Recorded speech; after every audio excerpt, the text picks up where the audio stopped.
John Kane, Daphne Johnson, Kendall Alexander Richardson, Donna Dossett Major, Angelina Cooper, Taisha Triumph Clare, Chad Rutherford, Ron Rogers, Anne-Marie Clinton Rowe, Great Honorable Priest Rickman McKinney, Rashay Sands, Mr. Avon Emmanuel, Charlotte Green, Jason Gibson, Cara Ellis, The Rep Prince.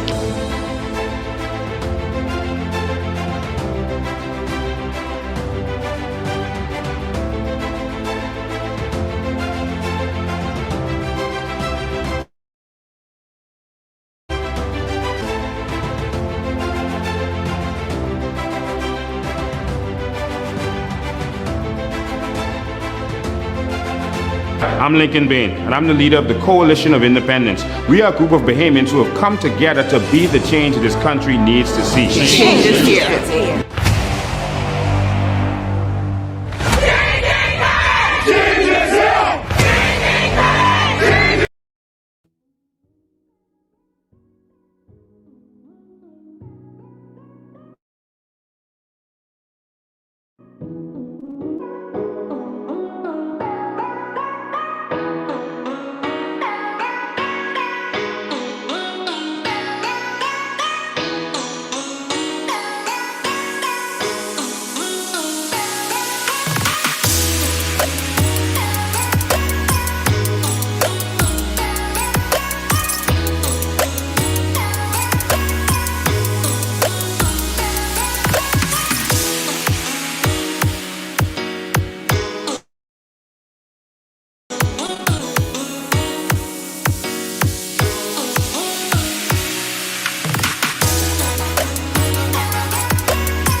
Now let that sink in.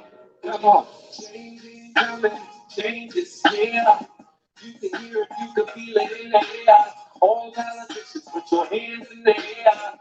This is pick up, let me make myself clear. I'm a grown man talking, so you know what to do. No one's even know we figure out the truth. Why you laughing? 15 isn't funny. So no one gets to go home, so we figure out this money. Change ain't coming. They say change ain't coming, but change is there. They say change ain't coming, but change is there. They say change ain't coming, they say change is there. Now if you ain't standing with us, then I know you against us. Bahamas, this ain't no time for us to be lukewarm. This is war. And we ride juices on. Come on. Let's go. Shalom to all my Hebrew brothers. To all my Muslim and Rafters, we need you, brother. I see how it knows. I can't forget the Christians. Let's put our differences aside, because it's a bigger mission. They've been doing this for years, trying to separate us. Kind of trying to keep us down and never elevate us. Now it's time to praise the Lord, because he's about to take us over to the promised land where we can celebrate us. I gotta do it for my kids that ain't even born yet. So the minute that they born, they already gotta check that check. Gotta have that time to collect, so they won't know how it is to have that joke around their neck. See, y'all been robbing my grandmother, my great-great-grandmother, and grandfather. It's like y'all can't get enough. Y'all just keep eating and eating and giving us nothing but taxes. Y'all went even as far as to say that this country's in debt, that we ain't got no money. But now it's time for the 10 everybody in this country is possibly a millionaire. It's time to wake up. Let's talk about natural resources, cause every time we bring it up, they say hold your horses. They say it ain't worth a thing, but it's worth a fortune. Meanwhile, they open up their businesses across the border. Oh yes, we track their bank accounts across the water. They say this country is dead, but they're making millions. If we don't stop this now, they be up to billions. It's about to go down, and I get the feeling we gotta cut a movie on these dirty villains. Soon as we get bailing, it's same thing with information. It's like everything changed, everything went quiet. It's like so much facts and they can't deny it. They'd rather keep their mouths shut before they start a riot. Now look how they trying to just steal the oil. They don't wanna share it none of y'all. They've been robbing us while we were sleeping, sending them to jail since they failed that committed treason. But the change is coming.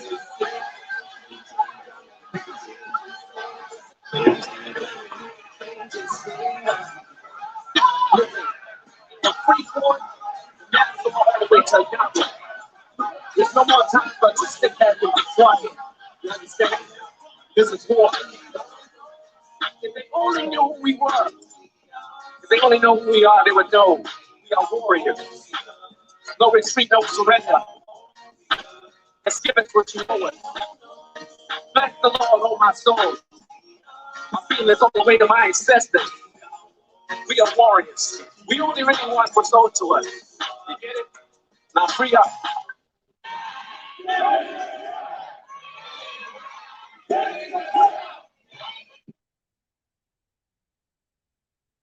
Change is here, y'all. Good night, everybody. Good night. Good night and welcome.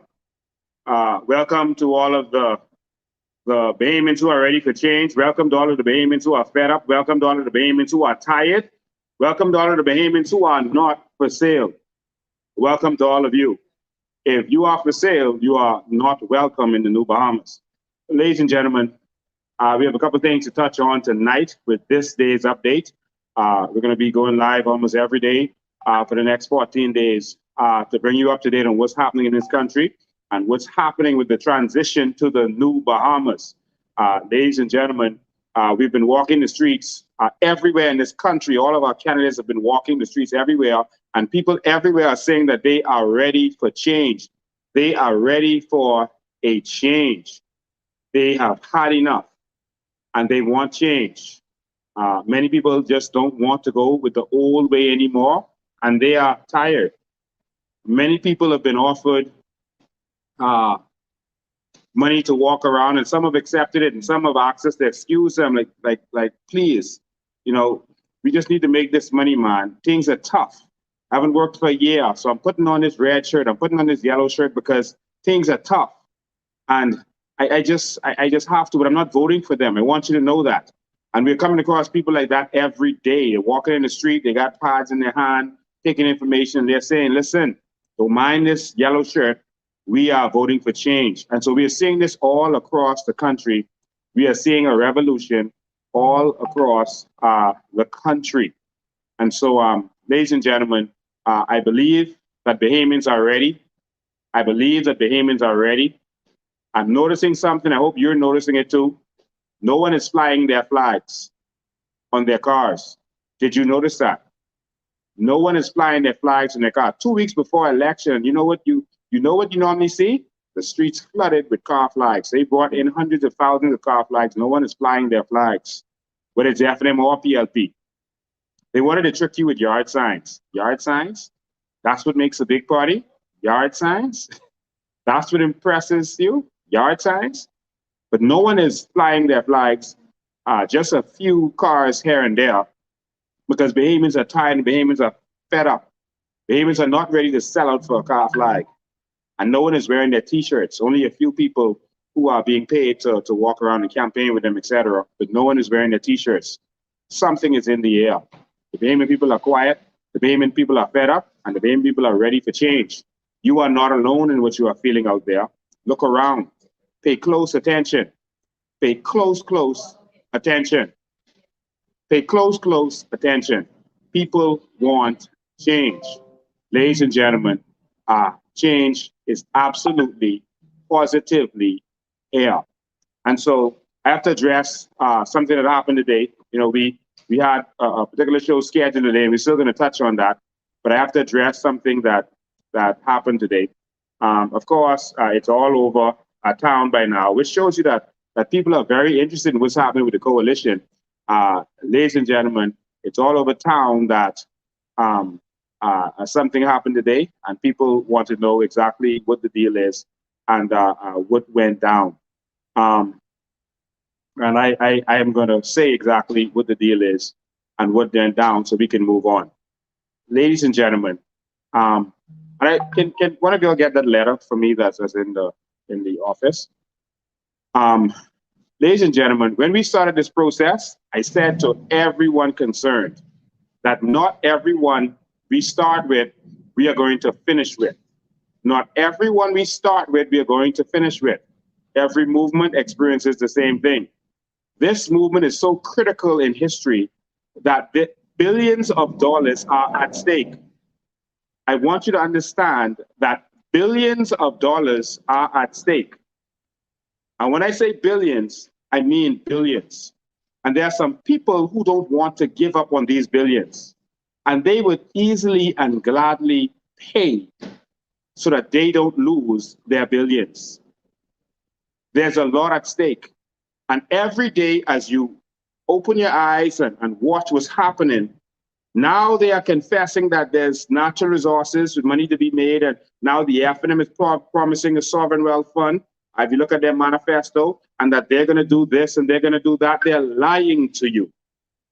The PLP is making promises about sovereign wealth, natural resources. They are lying to you. Remember, up to last year, they were denying that there was any money in sovereign wealth fund, that there was any money to be made. Now, all of a sudden, their talks have shifted because we are bringing documents and facts to the table. We are not bringing anything false. We are showing proof where billions of dollars are being made. Now, the Prime Minister confessed it in January. Confessed it, said he was going to take $2 billion from the sovereign wealth fund to make airports and do roads, infrastructure. The Attorney General confessed that the cosmetic industry is making billions of dollars from our flora and fauna. We're not getting one red cent. The $5 billion worth of limestone that one company takes out of Grand Bahama, one company, $5 billion, we don't get not $1 from it. Not $1. Wake up, Bahamas. It's not that the money isn't there. It's that we are not benefiting. The politicians are making their money under the table. They don't want this gravy train to stop. They want the gravy train to continue. And they will pay anything and anyone to get this done. The easiest way to make money in this economy right now is not tourism. It's not numbers. It's not selling drugs. If you want to make some quick money, go out there and betray the new Bahamas. Have something to say about Lincoln Bean or the Coalition of Independence, and you're going to make some quick money.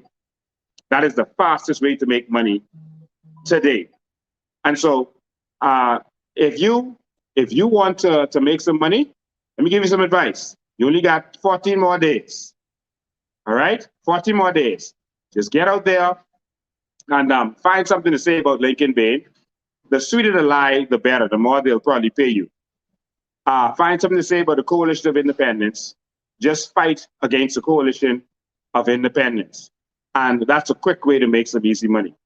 But ladies and gentlemen, I informed all of you from day one that they are going to be willing to pay anything for this.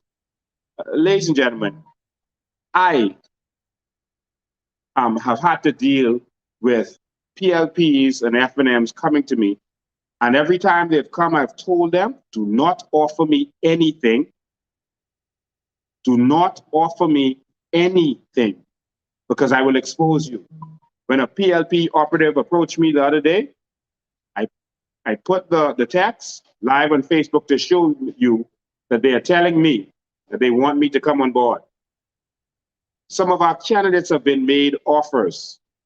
Some of our candidates have been made offers. Some have refused. They will do anything to stop the new Bahamas. They want to continue to make their evil, corrupt money. Ladies and gentlemen, let me make this clear for all of you. The PLP and FNM and the oligarchs right now would pay me $100 million to stand down. They would pay me any amount of money to keep their multi-billion-dollar gravy train going. They would. Let me make this emphatically clear that Lincoln Bain is not for sale. I am not a slave. Only animals and slaves as living creatures are for sale. I am not a plant. I am not an animal. I am not flora or fauna. And I am not a slave. I am not for sale. Lincoln Bain is a runaway slave. And we are going to free the slaves in this country. There are black slaves and white slaves in this country. There are persons who are not benefiting from this country. There are some people who would pay any amount of money to keep us in slavery. Any amount. And so I will say this to you. We have one shot at this.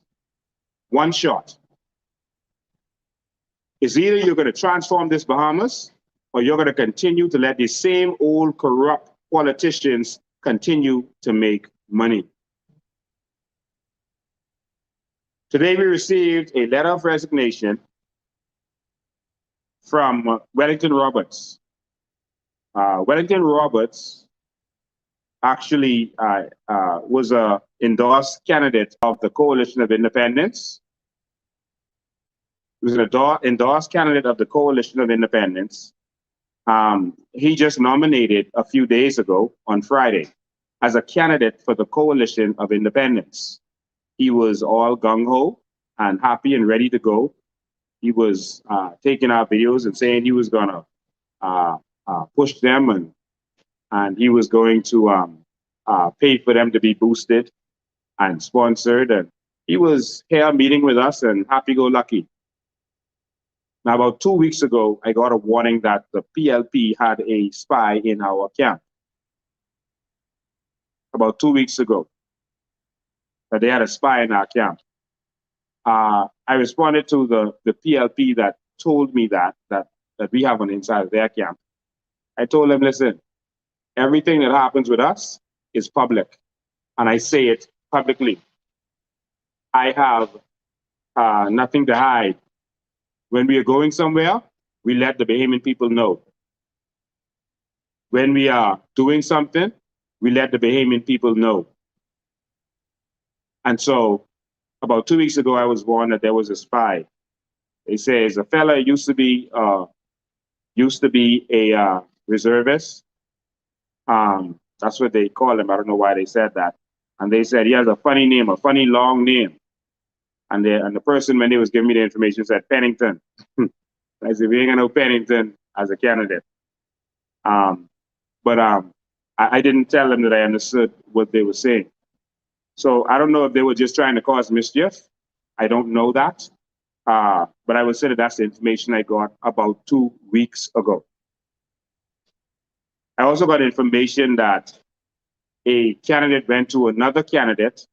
They went to another candidate and said, listen, you ready to take this money from the PLP? Because that candidate was made an offer from the PLP and he refused it.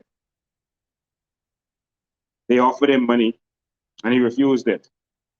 The other person approached that candidate knowing that he was offered money, I guess, and said, listen, man, you ready to take this money? And that was a week ago.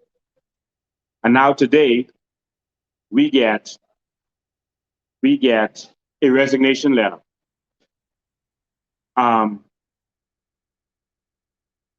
Ladies and gentlemen, the resignation letter is I won't read the whole thing, but in the resignation letter, it talks about this is from Wellington Roberts. He talks about He talks about being a progressive young liberal. And in fact, I'll read the letter. Why not? It says, Notice of resignation. It is with heavy heart that I inform you of my decision to drop out of North Anderson Berry Island constituency race for Parliament, as well as my resignation from the party as a member. I have put in a strong and dedicated 9 months into the development of what we are today, and my track record as a member will speak for me in years to come. I was wholeheartedly devoted to our cause.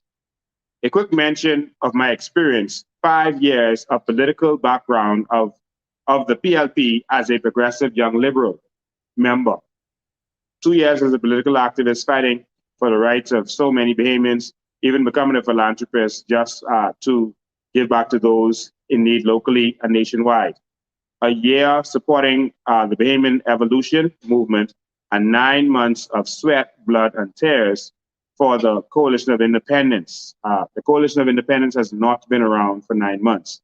We formed in March, which is 6 months ago. I did and will continue to do my part for our country, but now from the outside, as my family safety and security is more important. I'll repeat that. He said, but now from the outside, as my family's safety and security is more important. COVID-19 took many friends, associates, and even family members away from me over the past year and a half, even taking away my beloved sister, my second mother, which should have been the first warning sign for me, yet I pushed on. No one has bought me out. I've been taking care of myself, 4 kids, my mother, and the household for the past 5 years since returning to the Bahamas. But I'm wise enough to know when to step back, as the next 15 days are critical to the future of the Bahamas.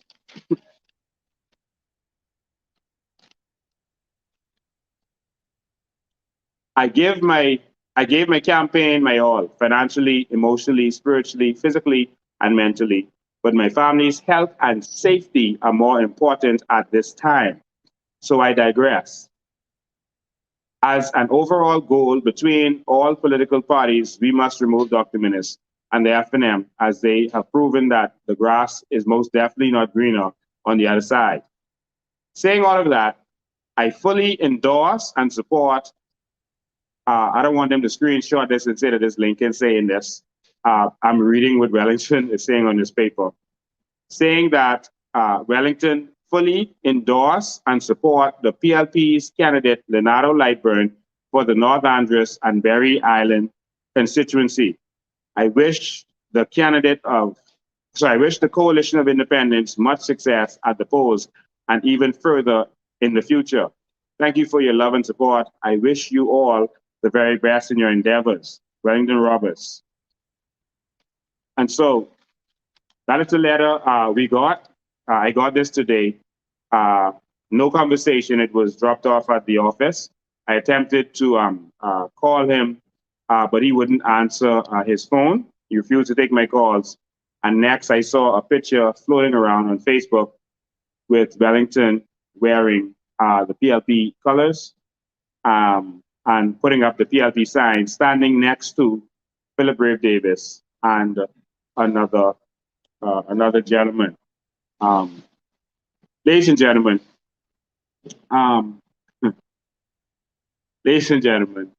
I told you that we will not end with everyone that we've started with. We will not. There are some people who are stronger than others. There are some people who are stronger than others. This is a hard fight to the end. Not everyone who started with Martin Luther King ended with him. Not everyone who started with Rosa Parks ended with her. Not everyone who started with Nelson Mandela ended with him. Not even everyone who started with Christ himself ended with him. Ladies and gentlemen, this is a war to the finish. This is a fight to the finish. We are 14 days out.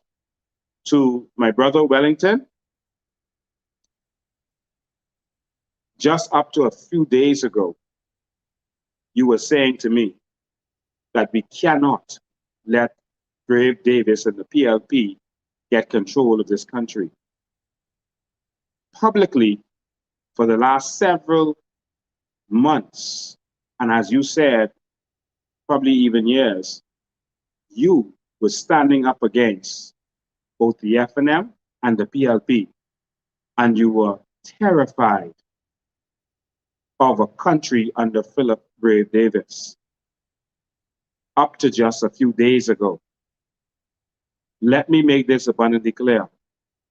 I see your situation. I understand your situation, but we have a country to save. We love you. We wish you the best. We wish you were strong enough to cross over the Jordan into the New Bahamas, but you are not. I will say this to you again. To endorse the PLP that you have been speaking so strongly against for the last several months is not good. A response was sent out by the chairman of the Coalition of Independence. A strong response was sent out, and it was simple, and it was straight to the point. I will read that response for all of you right now. The chairman of the Coalition of Independence, Ms. Charlotte Green, sent out a statement today as we received it, and it says, today we received a resignation letter from our endorsed candidate for North Andros and the Berry Islands, Wellington Roberts. We have accepted his resignation and we have withdrawn our endorsement. We remind the general public and the voters at large that the PLP and FNM will do or pay anything to prevent Bahamians from benefiting directly from our natural resources and being put first in this nation. Many persons are weak and will sell out their nation for a bowl of porridge. The Coalition of Independence remains committed to standing with and for Bahamians who are dissatisfied with the state this country is in. The COI has 34 ratified and endorsed candidates across the Bahamas. We have made history by ratifying 33% females in this election. We look forward to September 16th when we will usher in the new Bahamas. End. Ladies and gentlemen, I want you to understand that in every election campaign or period, there are persons who drop out. I don't want you to be alarmed. You understand that when this pressure gets tough, not everyone can take the pressure. It is not in good times that you define character. It is in hard times that you define character. Anyone can be good when the money is flowing, when the love is flowing, and when everything is going good. It is when everyone is about to crack and break that you tell good character. God cannot use you unless he first tests you, unless he first puts you through a stress test. And not everyone will be able to stand up to that. There may be more persons who feel that I can't take the pressure. I have a mortgage, I have a light bill. These Bahamian people may not go in the direction that we want them to go. Let me say this to everyone listening and watching this who may be concerned about whether we are going to carry on or interested in carry on. Let me help you understand. We are in this to win this. And we're going to win this on behalf of the Bahamian people. And if the Bahamian people choose something other than the new Bahamas, if they choose to continue in the old Bahamas and calling it a new day, then that's their choice that they have made, and they must live with their choice. You see, someone told me that, it's been prophesied that there's going to be a new Bahamas, there's going to be a new day, and these young people are going to come around with visions, etc. But people can make the wrong choice and then cause them and their children to suffer for another 40 years. A prophecy doesn't mean that people are going to make the right choice. They still have choice. And the Bahamas has a choice this election season. They can choose between moving forward or going back to the same old, same old. My brother Welly could not imagine. Go and look at his own words. It's on his Facebook page. He could not imagine a country under the PLP. I cannot imagine a country under the PLP. I cannot imagine it. But let me tell you something. We are walking to the finish line. And it doesn't matter how many people behind us turn to a pillar of salt because they look back. We are headed full steam ahead into the new Bahamas. Every single election, they buy out the third parties. These political parties don't take risks. You remember what they did to the CDR? They grabbed Bernard Nottage and put him in the PLP. They grabbed two of the other persons, Fenton Nemo and Charles Maynard, and put them in the F&M. The F&M and PLP would split them because they want the same thing to continue. Bahamas, listen to my warning about the F&M and PLP. They are the same. In another election, they grabbed Cassius Stewart. He sold out and he went into the F&M. They grabbed Renwood Wells and Dr. Rawlins and they sold out and they put them in the PLP. They split them up between the two parties.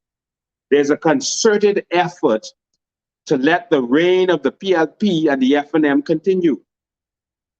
Ingram and Christie are the sons of Pinland. Them being removed was a sham to make you think that they were different. They were playing you all this time. And Ingram became prime minister of one party. Christie became prime minister of the next party. And every election, they keep swinging it back and forth from one to the next to keep the status quo. That is why they are now working together to fight against the coalition of independence.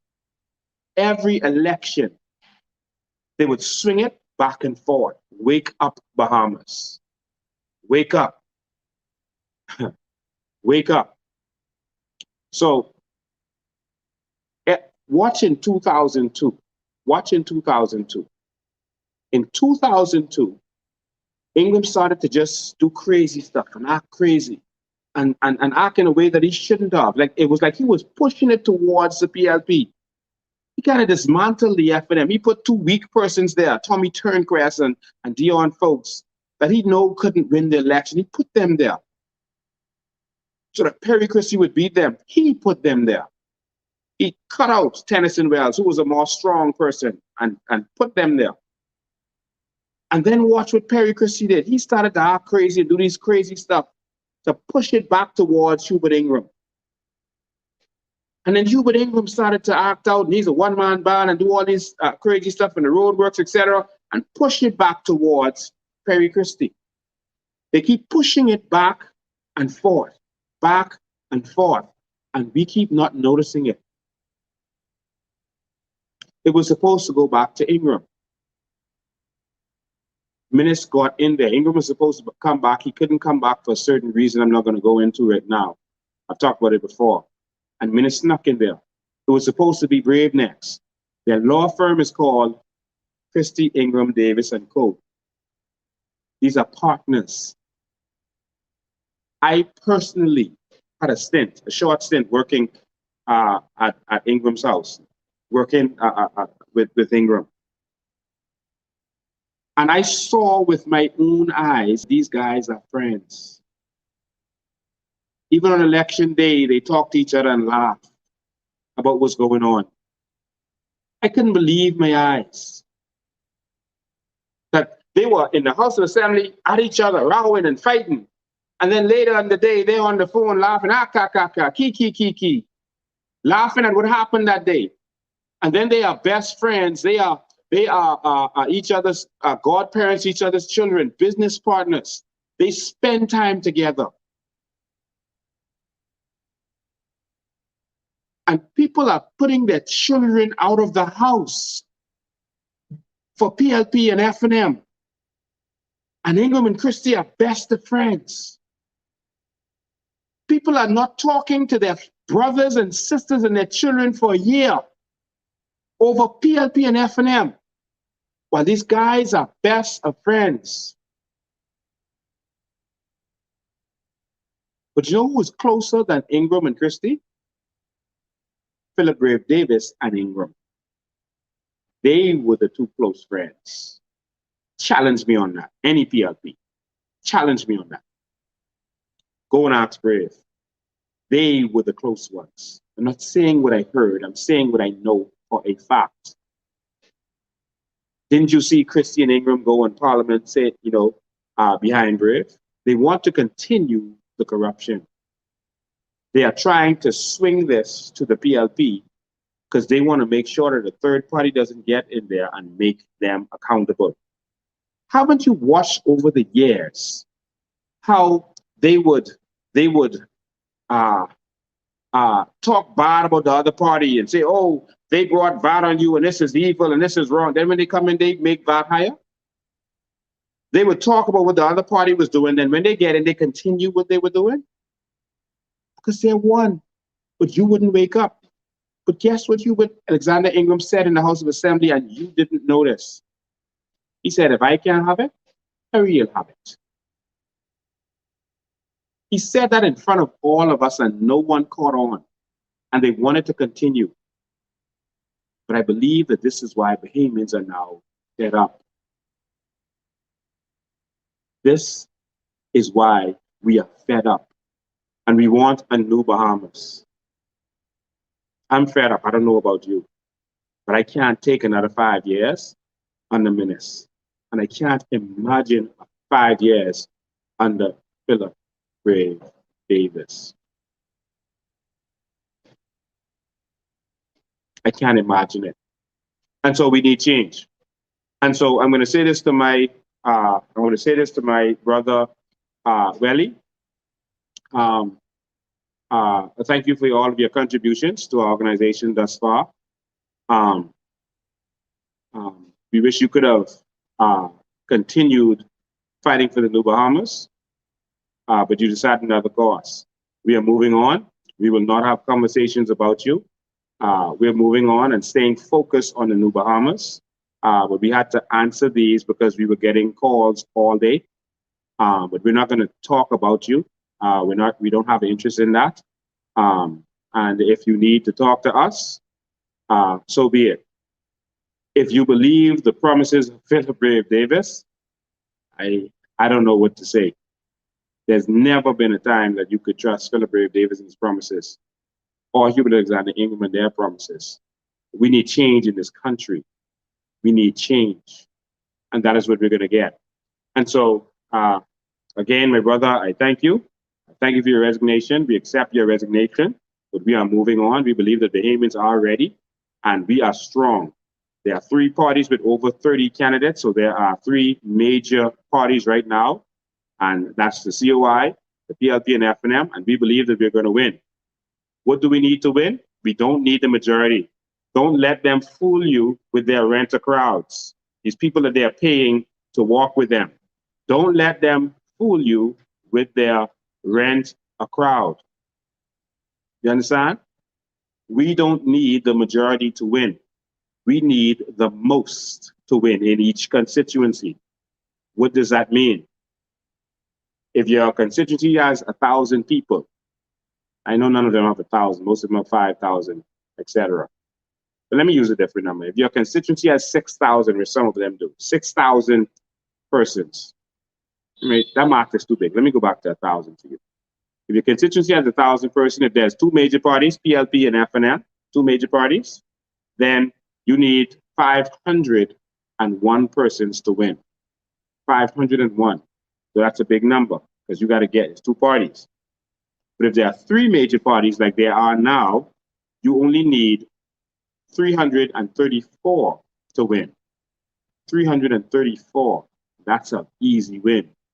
That means that the PLP and FNM could get 666 votes. 666 votes, and we still beat them. We still beat them with over 600 of those votes. They can get 66% of the vote, and we still beat them. We don't need the majority. Wake up, Bahamas. They want you to think that everyone is going PLP and FNM. They can vote the majority PLP and FNM, and we still win. Wake up. Do the math. We are going to win this. It has never been so easy for an organization to win. Stand strong. Don't let them intimidate you. Some people said, oh, we're going to go for strength. We got to make sure Menace is gone. You was trying to make sure Perry was gone last time, and look at what you got. The same thing. That's how we got in this trouble. We need change.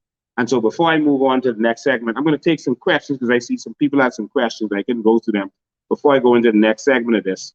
And so I'm going to answer any of your questions. Put your questions there. And you know, we're never afraid of questions. Put your questions there. If you have something you want to understand, then let's go. And so I know people are always hurt because it always happens.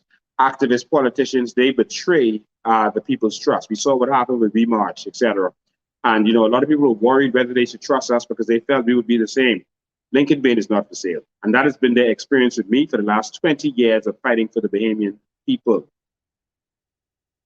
All right? Lincoln Bain is not for sale. And so you don't have to worry about that. All right? We are standing strong and we are standing against these corrupt persons. And we believe that we are going to win. These are uncircumcised Philistines. The Bahamas don't want them. They don't. They're showing you these candidates and saying, look at our new young candidates. You've done that before, several times, and it never works out for us. Okay? So I just had to address that. So I'm going to answer some of your questions before I move on to the next segment of this. The people don't want to talk about FNM and PLP no more. Oh, yeah, I agree with you 100%. But we need to answer. We can't go into government where we avoid the people, answer them, shrug them off. People are calling us all day, asking us what's going on. And so I chose to answer. We are going to be an approachable government, a government that answers questions, a government that has press conferences where you can ask questions. All right? I feel bad for the people who believed in Relly and the COI and wanted to support him. Stay tuned. That's all I'm going to say. Stay tuned. All right? Good night. Why did you leave the DNA? I left the DNA. I've talked about that on several occasions. That's a good question. I was a part of the DNA. I ran for the DNA. I hear people saying I ran for the PLP, the FNM, and I was in all these parties. That is not true. The only party that I ever ran for was the DNA. All right, I've explained that over and over. All right. I joined the FNM for a short stint. When I realized what was going on with Minis, when the thing happened with Renwood Wells, I walked away out of integrity.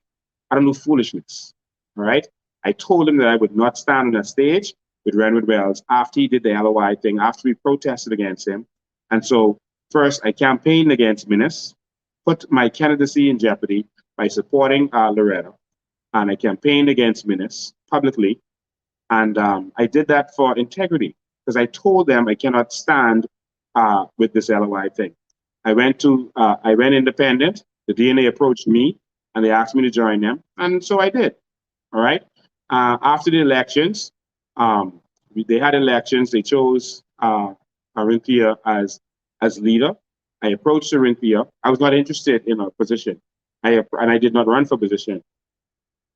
I approached Arinthia and I asked her, I said, come on, I'm not a follower. I'm not a sheep. When I stand with you, I will jump in front of a bullet for you. I will take a bullet for you. But I need to know what I'm supporting. If I believe in something, I will stand with that to the death. That's me. And everyone who knows me knows that. So I need to know first, what do you have planned for the party? What do you have planned for the country? I said, we need to meet, sit down, tell me what your plans are. I asked her to meet. She did not meet. I kept calling. She would not meet. She then stopped taking my calls. I was only asking for the vision for the party. I am not a sheep. All right. And so I decided to walk away. And I lost interest in politics at that time. And so I walked away from politics until January of this year when I was arrested. I had no interest in going into politics and running. So that's why I moved away from the DNA. Not only did I leave, every single candidate who ran last time in the DNA also walked away from the DNA. Every single candidate, not one candidate running, except Arinthia, that I can think of ran last time. And most of the people who were part of the DNA also left the DNA. So that's to answer your question. Don't go say I was talking with Arinthia. I was asked a question, all right? So I didn't mean to skip any questions, but they were still going while I was talking. Valley Wilmore asked, can we nominate another candidate for that constituency? At this time, nominations are closed, and that's why the PLP plotted it that way, because you can't nominate another person. Now, the law actually states that you cannot withdraw your You cannot withdraw your nomination after 5 days of the nomination. So this is the law. So I don't know how well he's going to deal with that. Maybe Brave will deal with that for him. But the law states in the Parliamentary Act that you cannot withdraw your nomination after 5 days. This is the law in the Parliamentary Act. I think it's section 41 or 42. And so that is the law. So if you attempt to leave, you are probably going to have some problems with that, with withdrawing your nominations.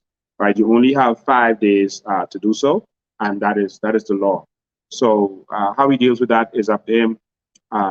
Okay, let's go. We need some more questions. All right, the questions are moving fast. I'm going to skip to the bottom. If I haven't read your question, I'm going to have to put it in there again. This is the impossible better for my child as well as other persons, children, not, oh my God, it's so much questions going so fast on the computer. The computer won't let me go back, so I'm going to do it on the phone. Go ahead, thank you. In the meantime, John Edwards asked, how are you planning to keep open communication between the COI members of Parliament and the voters after election? Oh, that's a really, really great question. The voters, every constituency is going to have a constituency mobile app. All right, every constituency is going to have a constituency mobile app. In that app, it actually has a WhatsApp kind of feature, but it doesn't limit it to 200. The groups aren't limited to 256 persons, and they can chat with their member of parliament at any time. They can communicate. They can set up appointments in order to see their member of parliament, and you can't duck them because the appointment isn't set by a secretary, who said, I don't want to see that person. It's set digitally by automated system. And so they're going to be able to keep in touch. If they have problems in their community, and the app is already done. And so this is our Pinewood app, for example. And of course, all of this is going to be done again. It's going to go to tender. We just did this to show you that it's possible. And so the app is there. It's done already.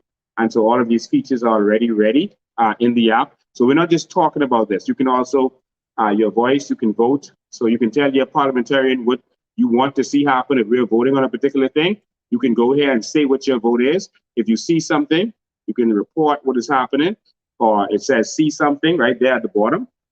If you see something going on, you can go and take a picture of the speed bump, use GPS to show where it is, and it goes right to the relative area. And so the mobile app is going to be one of the ways they can see their members of parliament at all times. And we are going to require that our members of parliament have specified hours to be at their constituency. The truth of the matter is you are paying your member of parliament not just to be a cabinet minister, you are paying him to be a member of parliament too, which means that he needs to spend time in his constituency. And that is going to be a must. If you have two jobs, you can't say you was busy with the other one. That's why people couldn't see you. You have to work both of them. And so the member of parliament is being paid and he has to be there to both jobs. And if he's not, again, we are putting something in place to be able to recall members of parliament. We know the FNM promised it, but they would have seen. You should have known they were not going to do anything. Everything that Brave has promised you in terms of what he's going to do with emergency orders and that kind of stuff, you know you can't trust Brave. And the PLP, don't waste your time. Next question.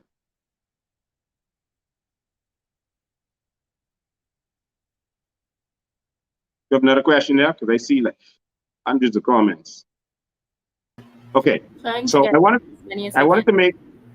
to make something else clear.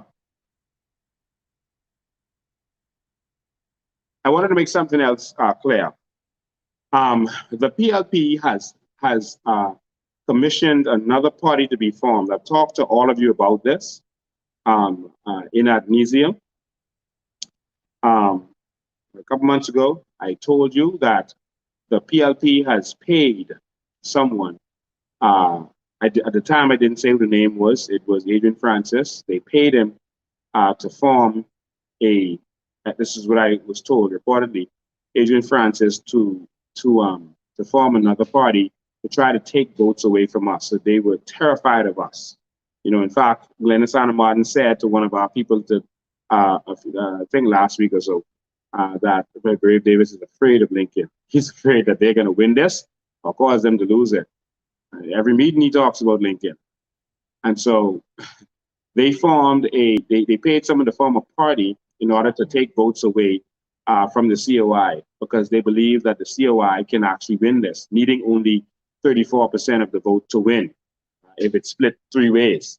And so it's never been this easy for a third party to win based on the math. And so they paid for that to happen. You can tell the conspiracy because they formed another party and they chose to call this party the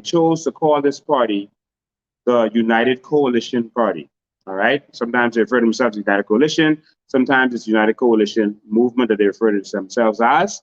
And this is disgraceful. Think about this. It's obvious that they were formed to cause confusion because if I form a party, I don't want anyone to have any party that's even similar to mine, that looks like mine, that has any similarity. I want to be distinguished and easily identifiable. I don't want there to be any confusion or mix up. The fact that they chose the name United Coalition and they're trying to call themselves a coalition, it shows you what their intent is. That their only intent is to be paid spoilers to be able to have an effect on the election and maybe sway the election towards Brave Davis and take some of our votes because some people may be confused, go to the ballot and see the word coalition and vote the wrong way. Now, I've already spoken to the parliamentary commissioner. He's also going to receive letters from our lawyers because we're serious with this. We're serious with New Bahamas, and sometimes you got to be ready to fight. For everyone who feels, a certain way because of what Belly did, this is the fight. We got in the boxing ring. And sometimes when you're on the firing line, when you're in the army and you're running, the person next to you may get shot and they may die. You have to keep moving forward. They may get weak. They may twist their ankle. You have to keep moving forward. You have to keep pressing. And that's what we're doing. So all of this is a part of war, which is what we signed up for. We are not soft. We are not soft in any way. We came in this to fight for the Bahamian people, and that was our commitment. We're not going around like Philip Brave Davis and telling Facebook to tell people to stop talking about us. We're public figures, for Christ's sake. People should have an opinion of us. We don't like that people go there lying and telling lies every week, but no one cares about these lies. Everyone can see a lie is a lie.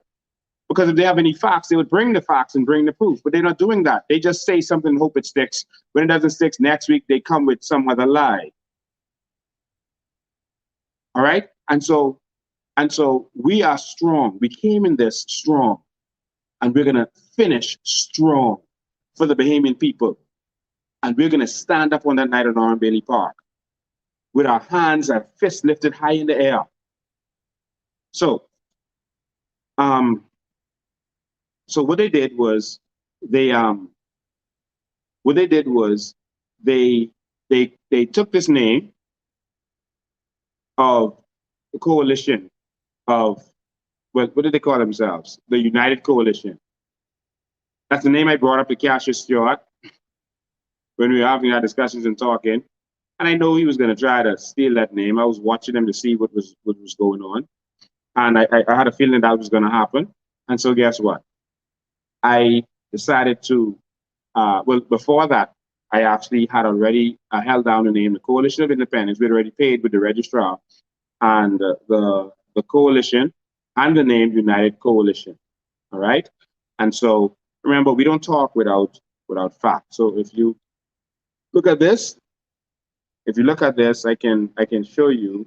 Where is it? Here you go. Unite. I'll make it small, make it bigger. I'm sorry, I should have given this to the tech team so they could actually do this. Sorry, I'm trying to get this big on the screen for you. I'm sorry, there we go. Stop me. Oh, wrong way. Sorry. United Coalition Party. Limited, and that's from us. All right, we own them. So I just want to make it clear, all right, that these people are playing checkers. Brave Davis is playing checkers with these amateurs. We also reserve the name the coalition. And so, one, not only is it unethical for them to use that name, not only is this unethical for them to use that name, it is extremely unethical for them to go out and try to copy an entire party. We showed you where they are going on the streets.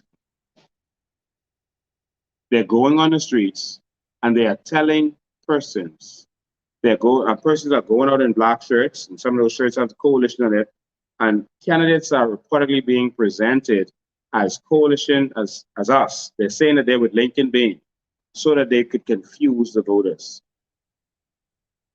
This is not right. This is wrong. This is wrong.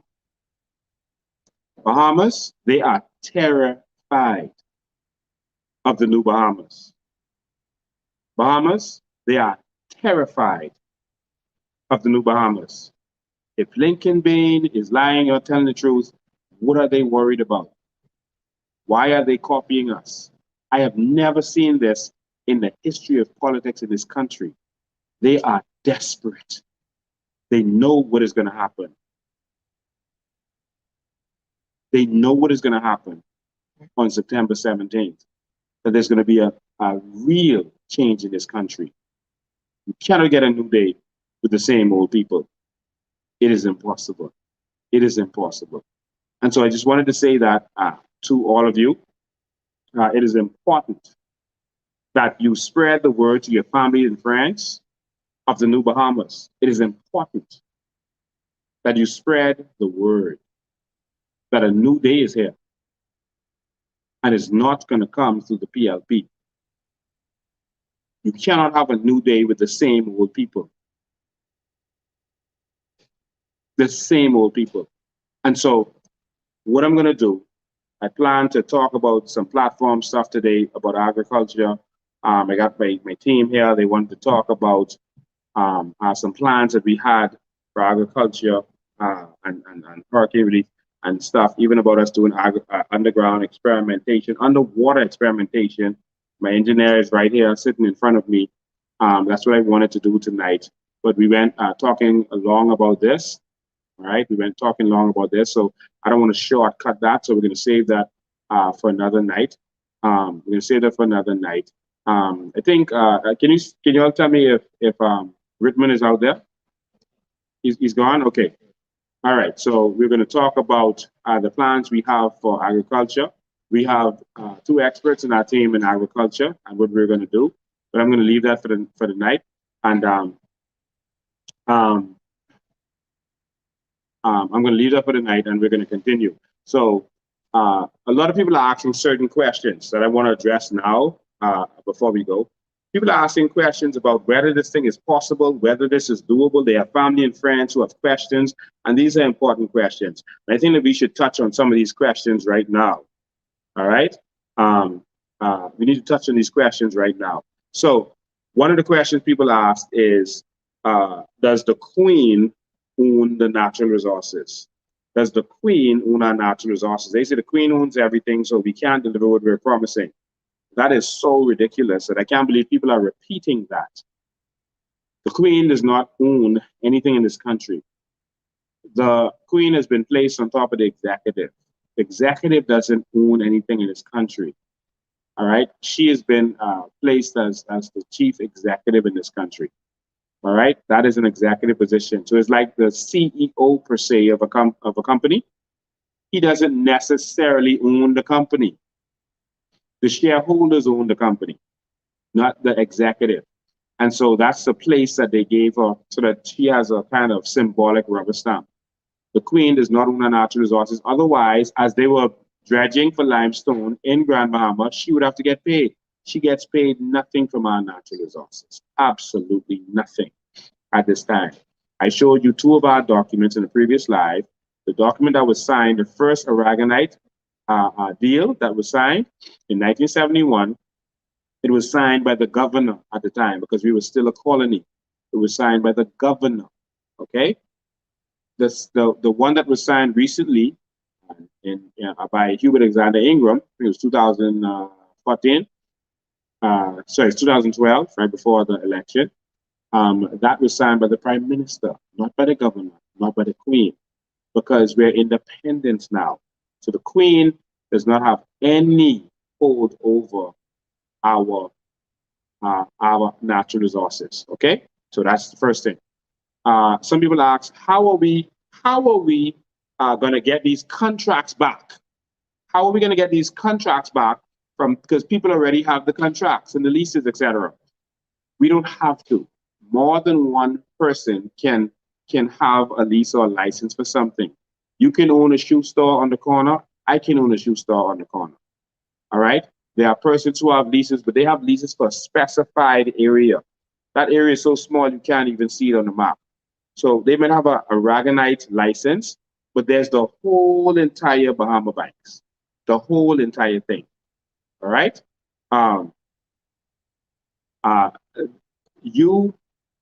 Anyone can get an additional lease.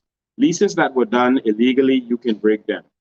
But the whole entire Bahama Banks is there to mine Aragonite. The salt leases that we have, salt, they say, okay, Modern Salt has that, but other companies can do the same thing. All right. Other companies, you can set up shop right next to Modern Salt. No one has an exclusive on any of our natural resources. So is this possible? Yes. Is it doable? Yes. Will we do it? Yes, we will do it. And so we need you to understand that. All right. So, ladies and gentlemen, I want to take some questions now. Like I said, we'll push what we wanted to talk about with our other stuff to another time. But I'm going to take some questions from you. You might have questions about what I talked about earlier. Bring the tough questions. So, Cara, if you can assist me with that. If you have questions about anything about our platform or anything else, and you have questions about that, I'll take those questions now also. All right. So, Cara, if you can assist me with some of the questions that they have here, I'll appreciate that because it's scrolling so fast that I can't see it. Okay, so I saw someone ask about the WTO. I can't find it at this time, but can you address what we would be doing? People keep asking me if we're going to sign on to the WTO. No, the WTO does not benefit us at this time. We're not even a trading country. We are not signing on to the WTO. We are not prepared as a people for that. If we were owners of this country, then it would be a different, but we are mostly labor in this country, which is going to change in the new Bahamas, but we are labor in this country. So to have other people come in and compete against us at this time does not benefit us. So WTO, no. They have some questions from in here, Cara. Hold on one sec. Who is funding the COI? Regular Bahamians are funding the COI. You'll be surprised what you can do when regular Bahamians come together. Regular, everyday Bahamians are funding the COI and have done so from the beginning. And I mean regular Bahamians who believe in this. I'm talking about maybe someone who has a regular store, someone who works, has a good job. They say, listen, I believe in this. I'm gonna put up something. We have people who have put together to get things done. Different things. We might be traveling to an island and someone says, listen, I have a rent a car, y'all could have my rent a car. Someone says, listen, I have a hotel room, y'all could have my hotel room. So regular people have been funding us. Someone else may say, okay, we're gonna pay for all the food while you're here. Regular Bahamians have decided to come together. They're sick and tired and they want a change. Right? Next. What are your plans for the pandemic? We've already released our plans for the pandemic. It's on our website. You click on the vision. If you click on the vision, then you are going to see the plans for COVID-19. And we've broken down the whole entire thing. What's happening now cannot continue to happen. We cannot force people to get vaccines. We have no problem if you decide to get vaccines, especially if you have a comorbidity. And so it's a risk that you have to decide to take. But we don't think it should be forced on anyone. We're gonna deal with this thing responsibly. All right.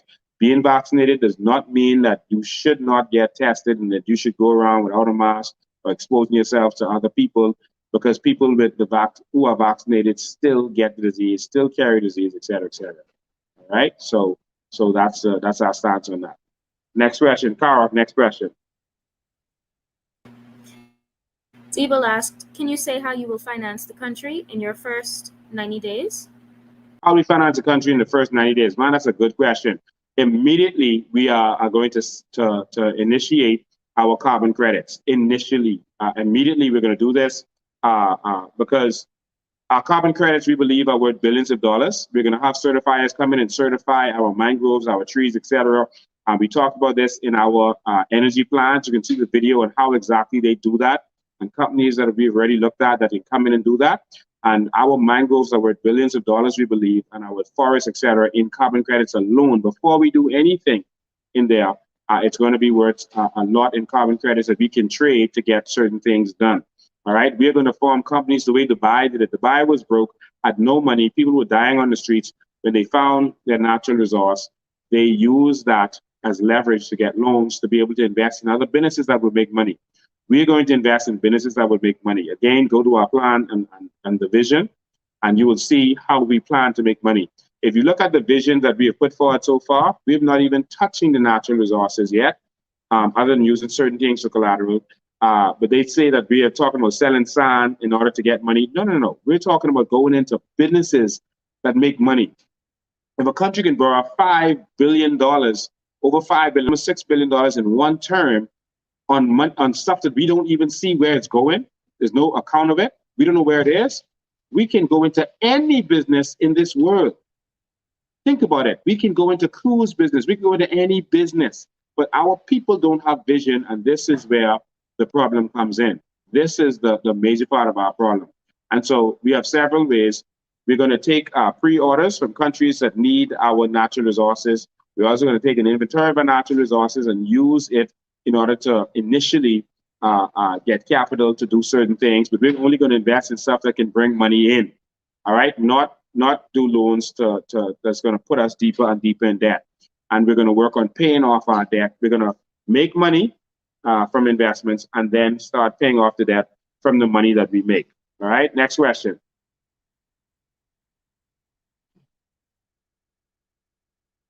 Next question. Trying to get through them, many persons have asked the same question. Say again? Trying to get through them, many persons have asked the same question. Oh, I couldn't hear you.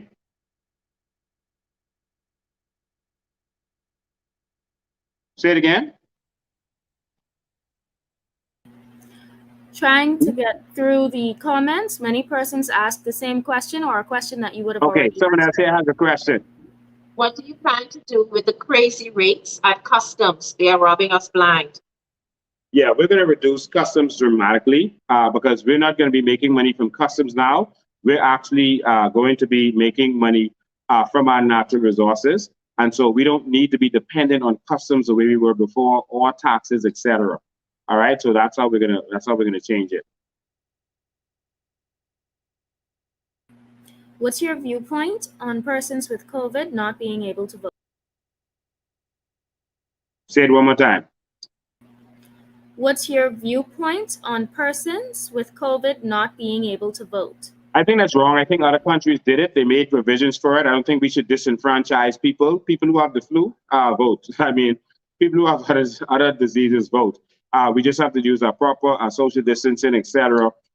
Even you can put tents out there. You can have people pull up in their car and vote if you have to. Some things should have happened to make this done. We met with the parliamentary register, made some recommendations. But I think, when you have a government with no vision, this is what happens. Javan seems to be asking about crime or our plans for crime, how to address it. Can you touch on Plans for crime? That's what you said? Yes, sir. Yeah, so listen, one of the things that we noticed is that in countries where they started benefiting from their natural resources and they started using the natural resources to benefit their people, crime automatically goes down. most people go into crime because they don't have a choice. Most of it is in greed, is hustling and surviving. And that's where most people get themselves into trouble. And so I think that is going to help a lot with the crime, but we're putting other things in place. We're putting other stuff in place. We're going to try to release this before the election. We've already met on that, but there's certain things that we can put in place. We tried to produce it to the FNM, but they didn't know how to initiate it. But we're going to put certain things in place in terms of how you protect neighborhoods. Most neighborhoods that are not organic, so like not the Grove, but like more like Pinewood, Elizabeth Estates, etc., they have one way in and one way out. And so you're gonna have one police officer in the car instead of two, and you're gonna have persons at the edges of each of these areas. And so that if something happens, they're able to deal with it. You're gonna have a proper drone system that does not include $17 million drones. That is ridiculous. All right. This system is going to make sure that persons are not able to get away. We're going to have proper forensic in this country. We're going to have proper forensics to be able to investigate properly. We're going to have investigations, not investigating murders, etc., by hearsay. All right, and that's what most people do. Most police officers do. They investigate by hearsay, and so they come and they say, okay, who did he have an argument with? Who would want to have seen him dead? What color was this person wearing as they left? No forensic that we now start to see because we don't really have the forensic lab. So we're going to change that to be able to deal with crime properly. So there's some other stuff that we're going to release to you. I'm not going to release it yet. You know what happens? They just repeat everything I say. So if I just say it halfway and not release it properly, they're going to take that little piece I said and put it in their plan and start making it sound like it's them who said it. All right? So the next question. Deborah Ramming wants to know for persons that want to support the coalition in Eleuthera, will they still be able to support? I heard you say persons who want to support the coalition in Eleuthera. Would they still be able to vote for the coalition? We have not. We had two persons that were supposed to run in the elections in Eleuthera, and of course, I'm sorry to say, one of them couldn't make the plane. There's calculated efforts by, I would say mostly the PLP. The FNM has given up. All right. It was calculated efforts to try to make our person who needed to travel unable to travel. I'm going to leave that there. But one of our persons didn't make the flight because of these COVID restrictions, getting the test on time, et cetera, et cetera. Maria didn't make her flight. She almost didn't get here. We had to get another plane to put her on. We had to spend thousands of dollars to get persons on plane to Michael. I think his plane ticket cost like maybe $3,000 something to charter a plane down there, almost $4,000 because he couldn't get on the regular plane. Maria applied for her travel visa. When her name popped up, it was pending from the day before. It was pending, and it didn't clear up until the plane actually took off and left. And so we had to get another flight for her. We had to get another flight for the person going to Cat Island. It was the same thing. There seemed to be plots all over the place to try to stop us from what we're doing. All right. And so we could not get the person down there to South Eleuthera, North Eleuthera. He had some issues too. Don't fully understand those issues, but we didn't get to send someone to Eleuthera. So stay tuned for our announcement as it relates to Eleuthera and North Andres. All right. What about the crazy prices at customs? So we already addressed that. Custom duties are going to be reduced drastically and eliminated mostly for Bahamians. All right. They're going to be reduced drastically and eliminated. But of course, we have to take off with our natural resources and getting them in first. All right.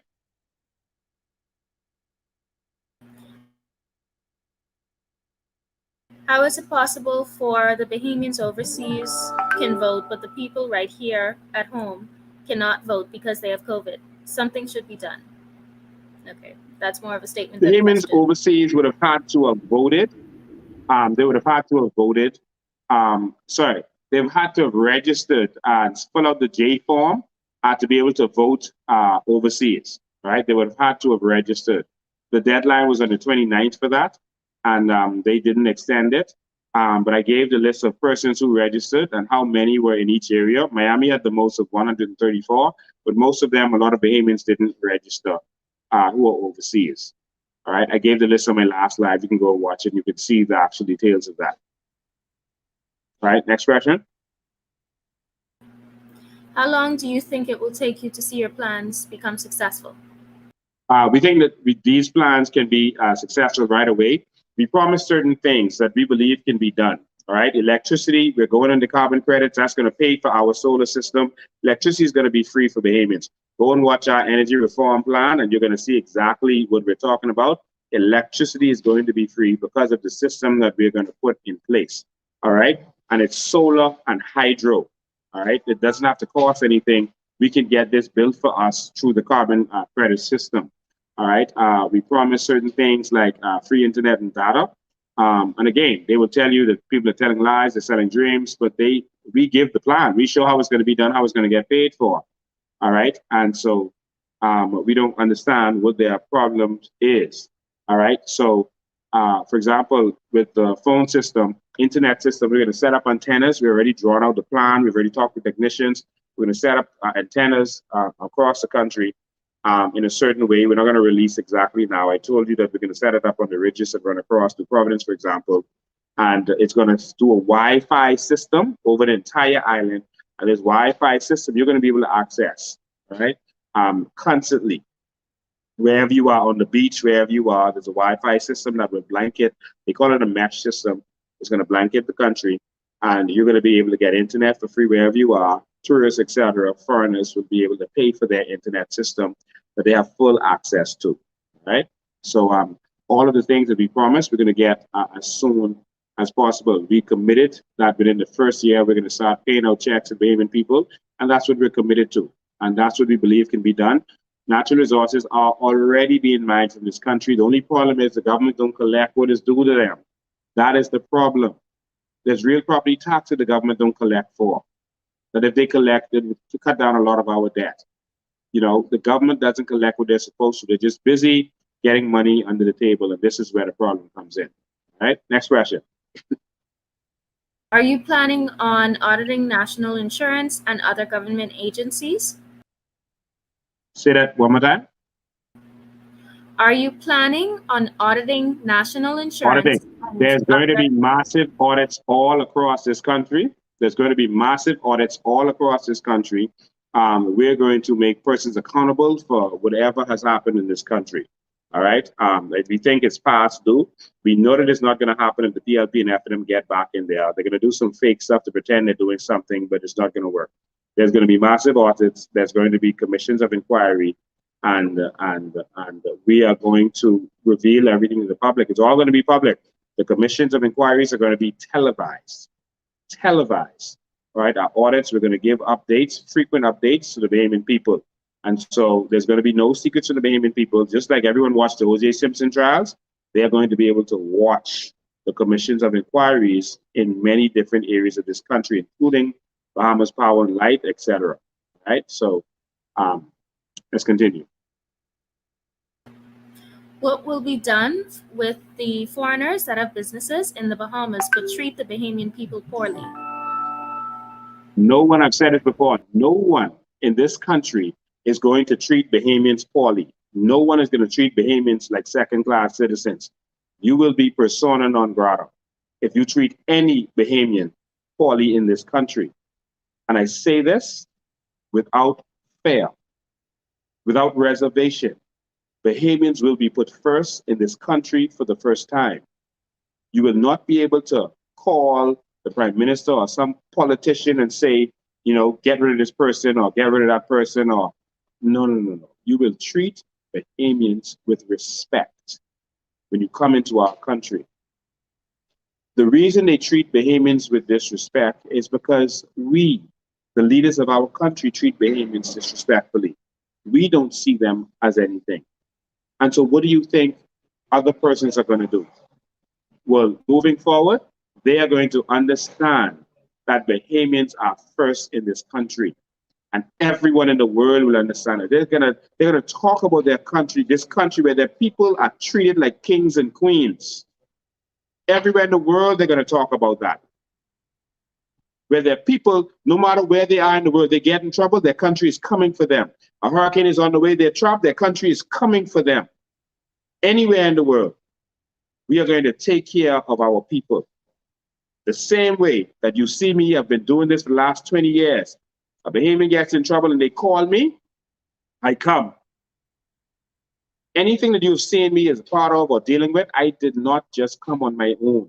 Everything that you saw me dealing with in the news, I wasn't looking for attention. Someone called me because they know when I come, they get results. They called me and I come. And so the government is going to treat you the same way. You're going to feel not alone no matter where you are in the world, even if it's Africa, etc. Next question.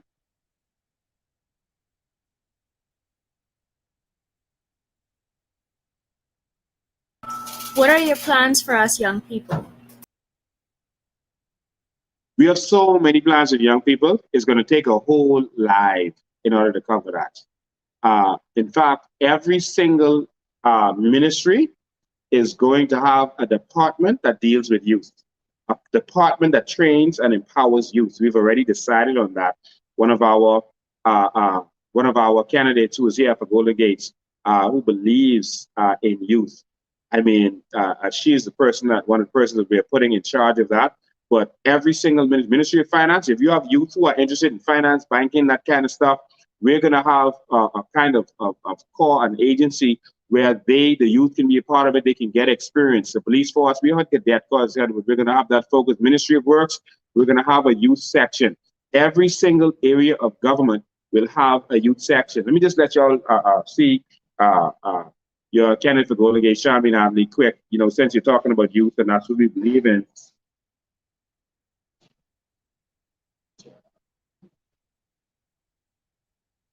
You gotta grab this right there. All right, she's gonna come on here quickly. I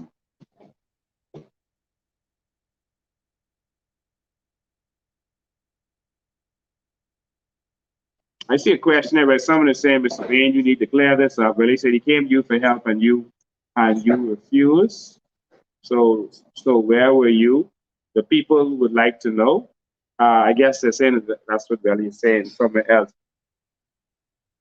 Charmaine, you're a candidate of this organization. Do you think that anyone would come to me for help and I say no? No, I have not had that experience, and to hear that's really disheartening. Well, he couldn't have said that. This person must be doing mischief on them. Yeah, I don't. That can't be the case. I'm sorry to say that. I'll have to hear, because we have helped Welly financially over and over. Yeah. And that's not something I would have talked about or said. Yeah. But since the person brought that up. See, you know something, Lincoln, and I told Lincoln this on day one meeting. I believe God's hand is on this man to lead Bahamas. And for someone to think that he's here just talking and joking, the people who know me know how I go. I don't play games and I don't joke. At the end of the day, the Bahamian people need this man. God has called them, and I so appreciate him for stepping forward. It's very disheartening to hear that our brother Wellington decided to depart and then, go with one of those same parties who've been playing games with the Bahamian people. We can't afford that. And we can stay focused. You can trust us, Bahamians. One of the things that we were asked, even when we nominated as candidates, was that we would not sell out. And that's hard to see this happen. But we want the Bahamian people to take confidence and take heart. That this man, from what I've seen, from the moment I met him, from day one, I hear his heart for the people. I hear his heart for this vision. Mr. Bain doesn't play games. And like I said, for those who know me, no, I don't be here trying to fix up words and to play the political games. Right now, we fight for a country.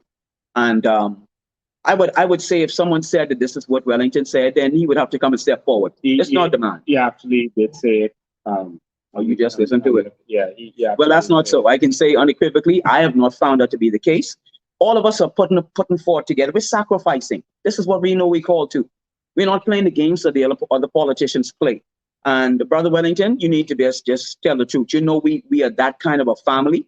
And I calling you out straight up. Tell the truth, man. This ain't no time to play no games. The Bahamas is at stake. And if you're going to say that, I really feel you're being very disingenuous. You ain't telling the truth. So, sir, let's fix that, man. We have a country to save. This is not the time to play games, man. So That's my 2 cents. I've not found it to be the case, Bahamas, and that's what I can say. Wow. Wow. I Mhm. can't believe that was said. Yeah, Wow. yeah. Wow. I'll go and watch, Um, but I just heard you play that section right there, and it's hard, man. We don't have Bahamians. We really don't have the time to play the political games. We are not going to be that kind of a party, of an organization. We all came together because we realized the Bahamas needs people to stand together for the majority, for all Bahamians, even the ones who are against us. And so again, I say to Brother Wellington, look here, man. The Lord said, what would it profit a man to gain the whole world and lose his own soul? I'm a preacher, I can tell you. No games playing, we come to do the people's business. Mr. Bain has not showed me in not one day, watching him, but I don't just listen to people speak. I'm one of those who get trained in the old school. I go a little deeper and I got to check out to see what you really say. And I need to see what's in your heart, and God reveals that. This man got a heart for the country, and we stand with him to help him accomplish the same thing. And this is the real reason Bahamians, they try to keep us poor, broke, busted, and disgusted. So you still got to be looking up to these politicians. We ain't having no more. I'm telling you all right now, we coming to take this country back. Devin Emmanuel, come here. Devin sitting over there. This Yeah. South Beach. I know I sit you down here and talk with you, but I can't believe that was said. Come on, Belly, man. I can do that. I can't believe I heard that. if I may, I just want to address something. Now, I Some sound here about here. I understand if Wellington's family was threatened, because that's how it sounded in the letter. But in regards to being disingenuous, most parties do not support their candidates when it comes to paraphernalia, when it comes to campaigning, when it comes to so many different things. Pretty much the moment that you become a candidate, you are on your own and you have to do whatever you have to do.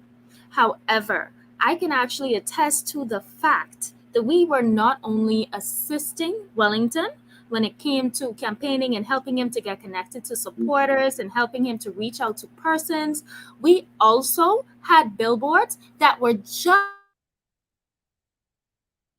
sent to Andros with Wellington when he went. We had flyers that we were in the process of ordering for Wellington.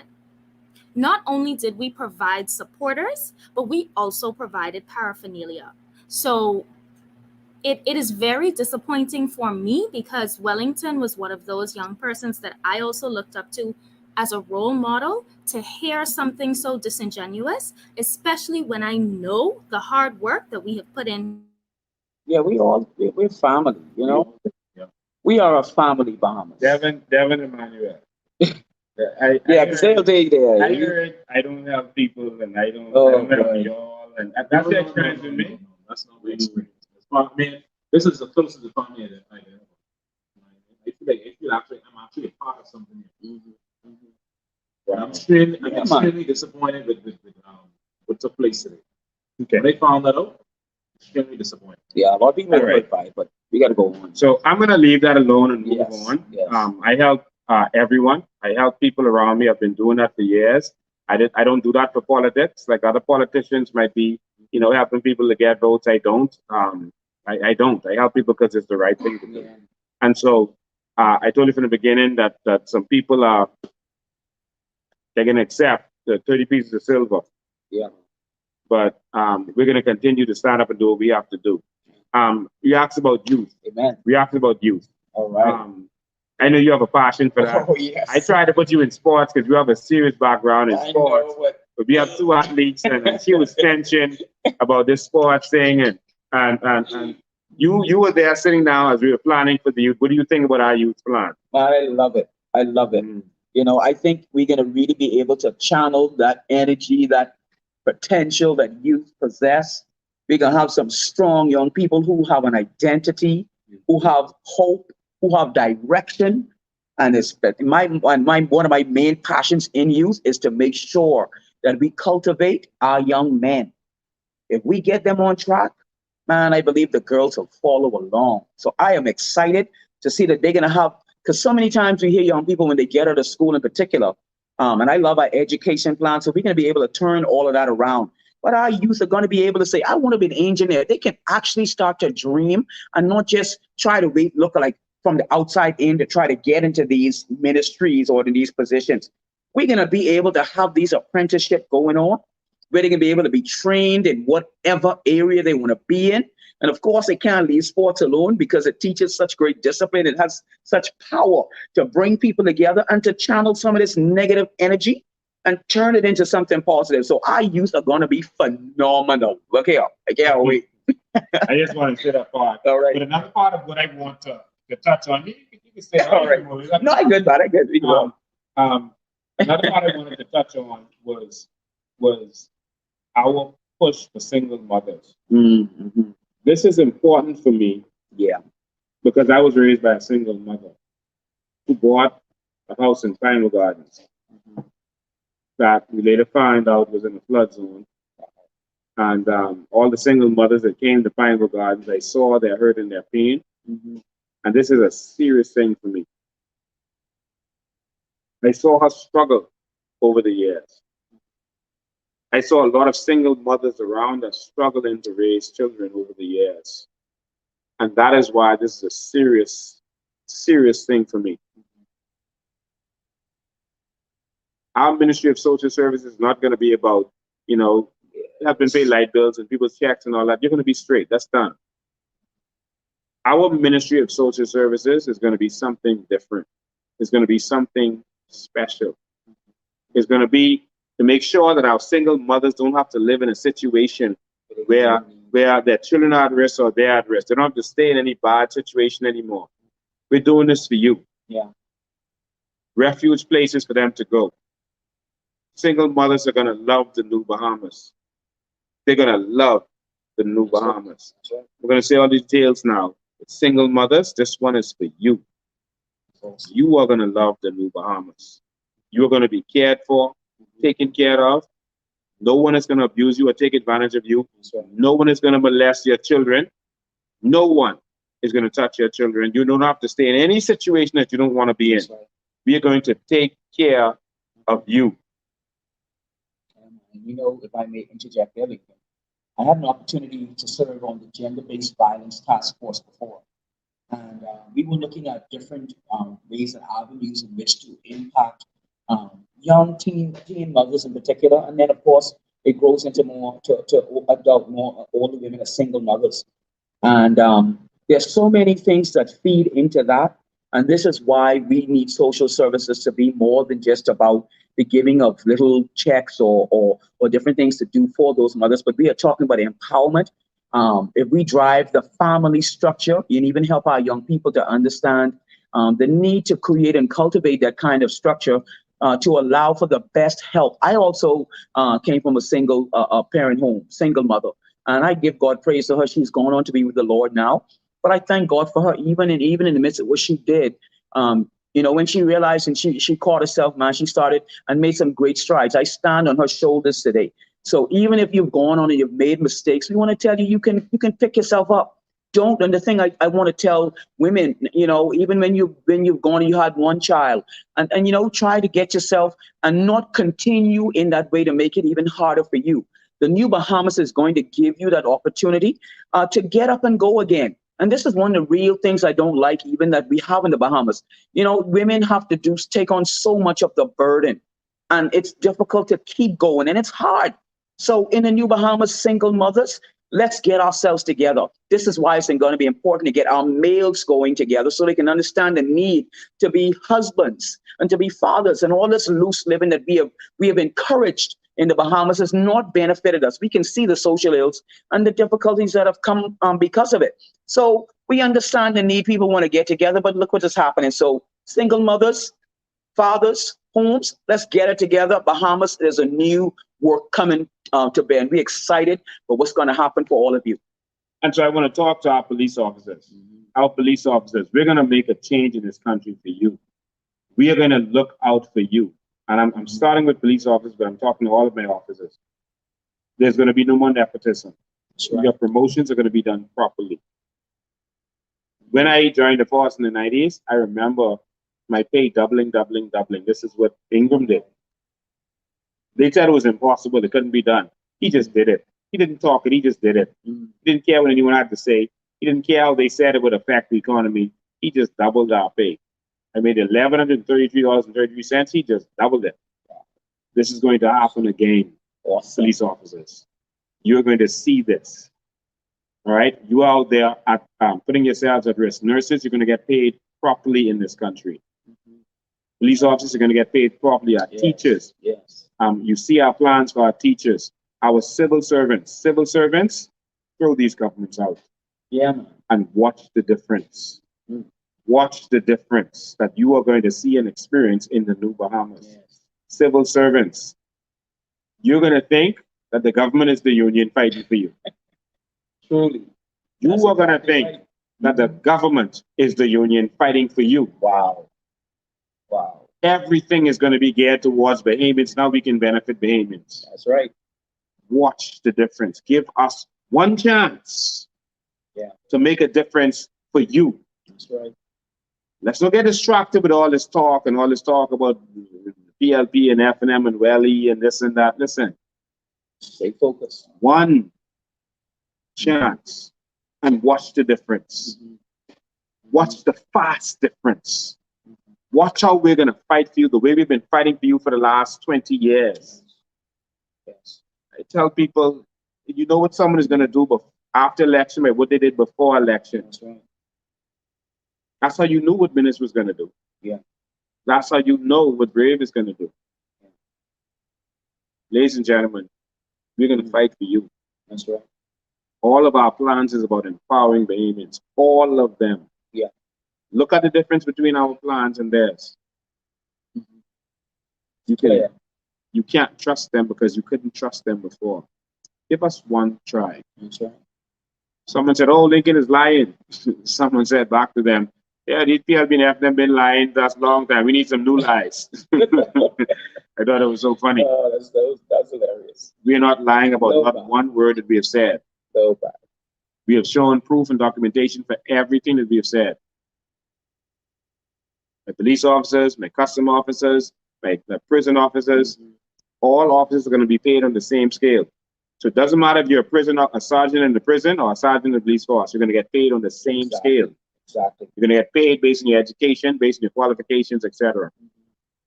We're going to change that. Custom officers are one of the lowest paid, believe it or not. They made a lot of their money from overtime. That's going to change custom officers. You will bring in the most revenue in this country. 75% of our revenue came from you. That's right. But you didn't get paid. Custom officers, that is about to change. And it's so easy. Yeah.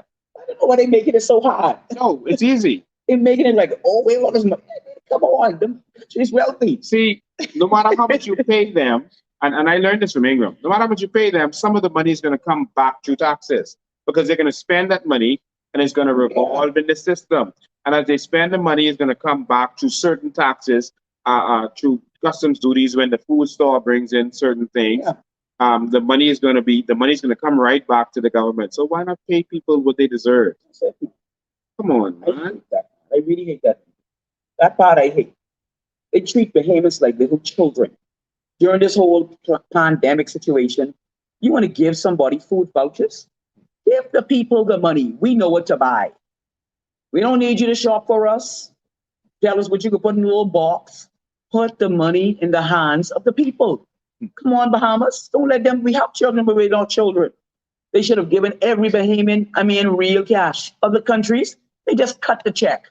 So our word to the government tonight is, we don't want talking, but anyway, that's going to be our job because we can just cut the check. Yeah, we can just cut the check. Just cut the check. All right? And so we are going to look out for Bahamians. Yeah, man. I'm telling you, in the first week of us being in government, you are going to see that our land policy is going to go into effect. Bahamians are going to get our crown on the first week. Wow. If this process doesn't start in the first week, you know to start hitting Bay Street because you can't trust nothing that else that we have said. Exactly. Test us. First week. In the first week that we get in the House of Assembly, get in the House. All right? Let me repeat that. In the first week that we get in the House of Assembly. Week 1. Week 1 in the House of Assembly, you're going to see us putting the process in place for us to start getting our crown land. For every Bahamian to get an acre of crown land. Every Bahamian. Wow. If you don't see that, don't trust nothing else that we say to you. I'll be the first one to come out, like, you know what I tell you. But I'll be the first one. Excuse me. We need Golden Gates and everywhere. We need our 1 acre now. We ain't playing with this Bahamas, but you hear this man said, this is what our future prime minister just said. The first week of office as the prime minister, he is going to sign into law with the rest of the candidates in support for the coalition. We are going to give every single Bahamian 1 acre of crown land. Mr. PM, I don't know what else you need to say. It's not easy. Prime Minister could have done it now if he was serious about the Bahamian people. Yeah. Hey, he do it right now. It doesn't cost much. There's some land surveying, whatever that have to be done. It doesn't cost much to make this happen. Let's do something for our people. Yeah, man. Empower them. Let me repeat. Week 1. Week 1. In the House of Assembly. All right? Because that might be in week 2 when we get in there, right? But it's week 1 in the House of Assembly. Yes. First priority, 1 acre of crown land for all Bahamians. Listen. So simple. If that isn't our first priority, let me tell you something. You all hit the streets, hit Bay Street. Yes. You all shut this country down. Yes. Ladies and gentlemen, we need real change. Yeah. We are also going to put in place where our applications for crown land, when Bahamians apply for crown land, they should get an answer. If they apply for crown land with a purpose, if you apply for crown land with a purpose, that should be processed. Yes. If you are not answered within a certain period of time, I have to look at the draft that we did. I think it was 14 days. Yes, 14 days. If they don't answer you, it is automatically yours. Wow. Wow. If you don't get an answer and the process starts, whether it's to say, well, you have to get something different because you want to put a farm here, but we want this for industrial or something, they can say, you know, you can't just tell them we want to put a hotel in the middle of the farmland. All right? But the process must start. Whether it's to tell you, well, we can't give you this hotel in the middle of the farmland, but we can give you the hotel over here on the beach property. Right. If they don't answer you within the specified period of time, that land is yours. That's yours. You see how they did this for the foreigners who want to come here on work permit. If they don't get an answer within a certain amount of days, you automatically have the work permit. You don't have it physically, but the law says you automatically have it. You just have to show where you applied and didn't get an answer in 14 days. Ladies and gentlemen, we are going to fix this country so that it works for us. The PM, that's a serious thing. I don't know if the Bahamians heard that, but that's worth repeating. First week in office, we start getting this crown land to the Bahamian people. 1 acre for every Bahamian. I think that deserves a round of applause. And we're not playing with that. That's the plan. Can't be that Bahamians, man. Come on, man. This is not difficult. Yeah. It is easy. Yes. All right. And so this is a priority for us.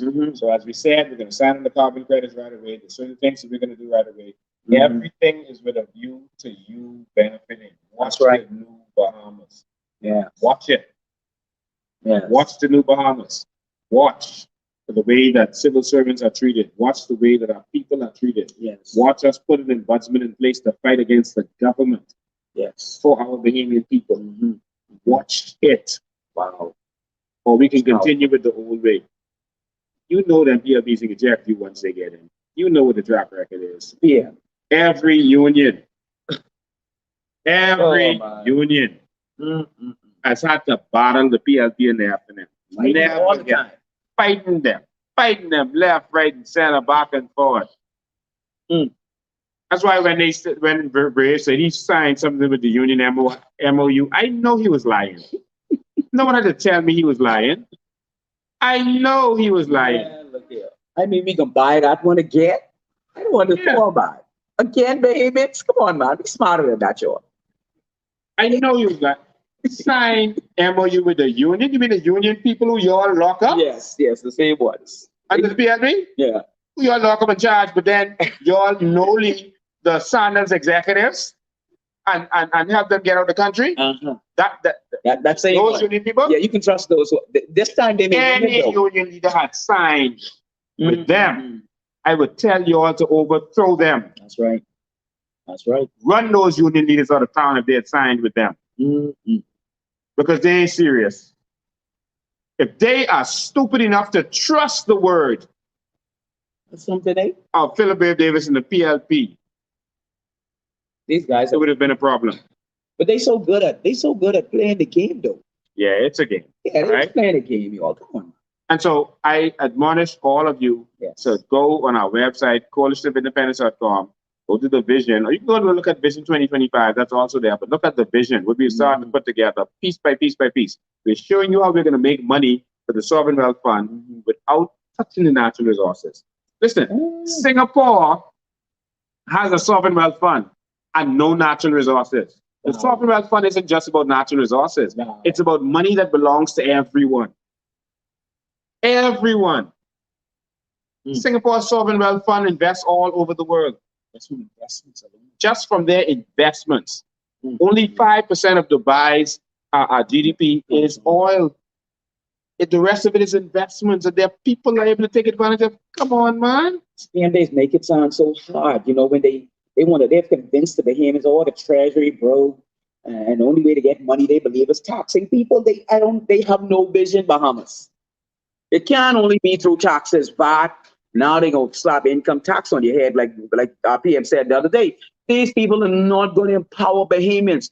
I don't understand how any Bahamian can even put on a red or yellow shirt for what they have done to this country. I don't think you need to put on green either, but hey, come on. So let's get real now. Share the stuff. Time for talk is over. Tell them keep their food. This is one of my constituents. They told me that they told her she couldn't come by the PLP place today and that she had on the PLP clothes. She couldn't get no food. So she going to dress up. Because people are not wearing their shirt. They're not wearing their clothes. You can't get food. Wow. That's some serious stuff. Okay, so ladies and gentlemen, we have a vision for this country. We want to bring a difference in this country. Yeah, man. We want to empower Bahamians. That's our only ambition. Yes. You've tried the PLP, you know what you've got. You've tried the FNM, you know what you've got. Can't carry on. I can't. So many people have told us that they're going to move out of this country if the COI doesn't win. Serious. But ladies and gentlemen, there's 14 days to go. And I want you to understand that more is coming. More attacks is coming, more skullduggery is coming. We want you to stay focused. If we have to expose someone in another organization or we have to expose what's happening with someone who might sell out in ours, don't be discouraged. This is expected. This is war. Yeah. It is expected. The magic number is $5,000. So someone previous who switched on us and started, praising Brave after attacking Brave, all of a sudden they started praising Brave. They told me that they got $5,000. So listen, you have a choice. The New Bahamas or $5,000. I don't understand how you can even have that conversation. The New Bahamas or $5,000. You're getting $100,000 a year, New Bahamas. $100,000 a year for life. They're trying to convince people that isn't happening, that's selling dreams. There's nothing wrong with a dream. Joseph had a dream. Martin Luther King had a dream. The problem I have is with these lies that I keep being told. Nothing wrong with a dream. Give me that dream. Because what we have now is nothing but a nightmare. So we don't give the people a dream. Keep that dream. Keep the dream alive. Don't let it die. $100,000 a person. You have been in our meetings. You've gone through the numbers. You've seen this. Anyone who has seen it, see it. But these parties, they cannot tell you what we're lying about, what is not true. Where's the lie? All they can say is that they're selling dreams. That's the only repeating factor. But I'm just going to say to you, David Emmanuel, you have a choice. $5,000 on the New Bahamas, because that's what Brave giving out. New Bahamas. New Bahamas. New Bahamas. You have a choice. You will not need to look to Brave Davis, the minister, or anybody ever again. Grocery and the food store is going up. Light is going up. $5,000 or the New Bahamas. The New Bahamas. You have to choose. New Bahamas. Chad got a foot. You're sitting in front of me. You have a choice. Things rough. $5,000 for the New Bahamas. What you say, Devin? New Bahamas. Chad, no, you need to come close. Come close, Chad. Come close. Let's go, Chad. That's our candidate for y'all, bro. Hey, we can be all right. Hey, like how they used to say, you know, remember we used to say sausage? You remember growing up eating that? We say sausage. We said sausage. Yeah. Remember we used to say sausage growing up? Yeah, sausage. So if you gotta eat sausage and bread, we know it's sausage now. We have to, but if we gotta eat sausage and bread until September the 16th, let's do it. We can do that. Like that. No, I gotta get some veggies. But if we have to eat our sausage, look, don't hate the slam bomb. That's how we roll, all right? But if we gotta eat and share our sausage, well, we got $5,000 for all of our candidates. That's 35 candidates. Tell them don't come. Tell them cross me I'll be off your list. Man. Wow. I don't care what you write. No. I said it on let me say this now for whoever watching, pundit, undone, and whatever else. Do not write down, I'm a minister already. I try to tell them I'm ready to serve. I'm a minister now. I want you to know, don't bring your money to me. Don't come. Keep whatever check you planning to write, keep it. Save your time. I need sausage. Okay. For the tell the New Bahamas. That's right, sausage. Not sausage. Not sausage. No. Sausage. So no, you gotta say it right, Chad. It's sausage. Man, I have about that. We grow up. Listen, guys. Don't make me pull out again. Listen, if you're gonna sell out, I can tell you now. I can gonna sell out for some real money. I don't want you to sell out. No, man, you gotta know about it. Not even irrespectable. Not if you can sell out. So ridiculous. Come on. That's so. Yeah, don't come. Huh? Sausage. Come, baby Charlotte. The sausage. What you want? Yes. Focus. Yeah. So, ladies and gentlemen, come. You mean sausage? Are you going to eat sausage with us? People were so tense for so long. Yeah, man.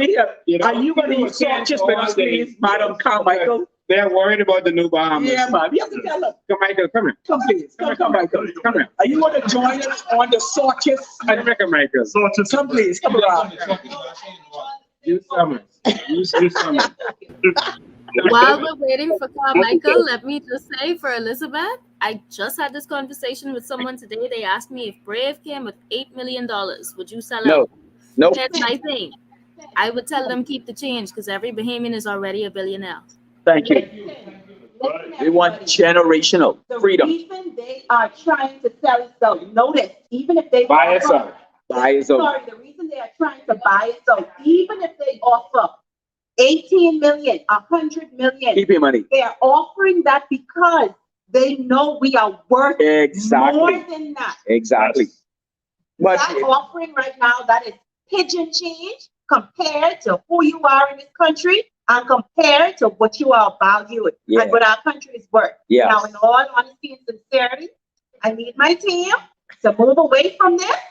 Let's focus on our plan. Taking our fun away. This was a heavy blow to all of us. Yeah, it's hard. I was very disappointed. It took me out the whole day. Yeah. I really had to stay focused. This was hard. Yeah. Extremely disappointed. And my heart more went out to the constituents of North Andros. Yes. Because a lot of people were counting on that COI representative. Yes. So I really felt it more for the people who believed. But I just want to encourage everyone that Coalition of Independence, we're still on the move. We're still going to fight for the Bahamian people. We have people who believe in Bahamians. Yes. We believe in you. We are going to stand up and continue fighting for you because we see what the new Bahamas can be. We see what it can look like. Yes. So I need you all to stay encouraged. Yes. Continue fighting. Stand with us as we continue to fight for you. Awesome. Now I need you all to stay focused, please. Let's talk with something else. Because we're winning. That's our chairman. 10,000. No, sir. No? No, man. Okay. 0. Chad is too excited. I didn't, he's calling some numbers. I said 10,000. We got excited. Yeah. We gotta watch, we gotta check you, Chad. The money bag drop. Yeah, keep your money bags. Ladies and gentlemen, sometimes got to make light of stuff. Because we work hard every day. I work 23-hour days. You know, sometimes 22-hour days. And sometimes we got to make light of certain things. We just want to be in public to know that we are not moved by any of this. We predicted this. We knew that this would happen. I prepared candidates for this. I'd like to say to all of you that we are here and we're going to stand up for integrity. Yes. No one is going to get us to stand down. No one is going to get us to give up on the New Bahamas. We are here to bring this to fruition. We have talented, educated persons, overqualified persons. We have candidates who were told that they were too overqualified to work in the Bahamas. Definitely. I'm probably one of them. You are one of them. We have candidates who were told that they were overqualified to work in the Bahamas, like many of our young people. Yeah. That is about to change. And so I want to thank all of you for tuning in tonight. Yes. We were supposed to talk about some of our plans for certain things. We didn't get to. We had to address this because it was a major issue. And we see so many people were concerned. We literally got thousands of calls and texts. Thousands. If you're calling me and you see that for some reason you can't get through, it's because you're not the only person calling. We are inundated with calls and texts. Inundated. You know, I mean, I can show you this. These are the green right there. That's that I haven't even seen yet. And this just for me went live. This group right here was Bahamian Evolution now. So I have 2,185 messages in that Bahamian Evolution now, so that I haven't seen. All right, see, it's still popping up. As I'm talking, they're popping up. You see, it's still popping. But look, all that green, that's messages I haven't seen. Watch this. You see that? Green. Green. You see the green still on the side? See? Green, green, green, green. I could do this all day. Green, green. That's messages I haven't even seen yet. Look, that's how much people are contacting us. That's how much people want the New Bahamas. That's how much people are reaching out to us. You know, it's still flipping and still green. See? Flipping by itself, still green. And so, wow. And so, you know, and I'm not even like 1% down. All right. There are so many people trying to reach out because they want the New Bahamas. Yeah. I get tens of thousands of texts every single day. So if you're trying to call me, the only reason I wouldn't answer is because I'm on the phone with someone else or in a meeting with someone else, and I'll try to return your call. But ladies and gentlemen, a lot of people want the New Bahamas, so they're calling and reaching out. So don't get frustrated. You know, I had someone say, "Oh, I can't reach you now." Then what'll happen when you get in office? Listen, we're working.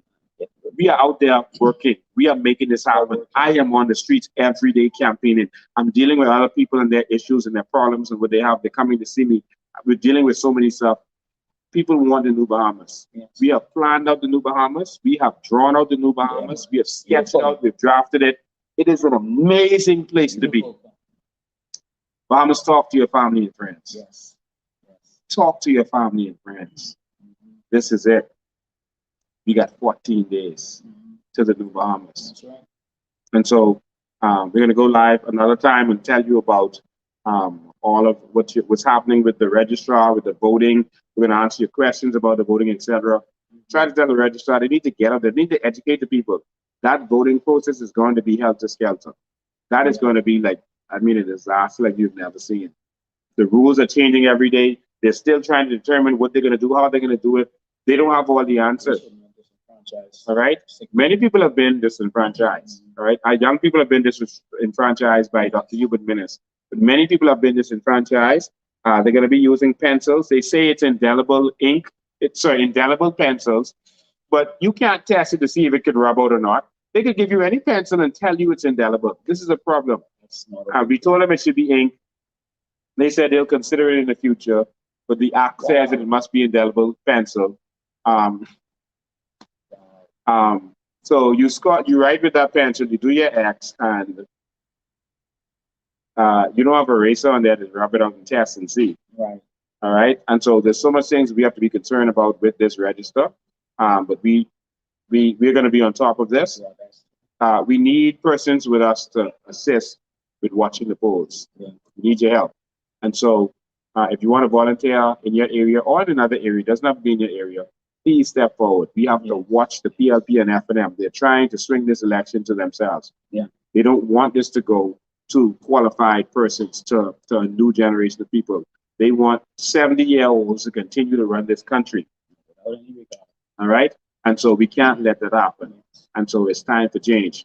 We need your help. All right? And someone says, I'll bring my eraser. Don't spoil that ballot. Do not spoil that ballot. Please don't. All right? You don't spoil that ballot. Just make it deep We enough. need every vote that we can get. Yeah, just make Alright? it deep enough. Someone said, what did they say? Lincoln left the DNA. Like, well said. Anyway, I can't see that. Yeah. I can't see that. Anyway, ladies and gentlemen, it's time for change. Yeah. It's time for change. We are here. We are ready. All right? So make sure you put your X on that ballot. You're actually allowed to put a tick if you're a Rastafarian. You can put your tick. I asked a question. They said that they're going to instruct you to put an X, but they just want to know that you have indicated. All right? But they are not sure about anything. They don't know how much poll workers that we need. Some of the areas have three persons that are allowed, right? Everyone has 3 persons they're allowed, but some of them have like 9 persons, like Garden Hills. Some of them have 8. The most of them have 7 or 8. All right? Wow.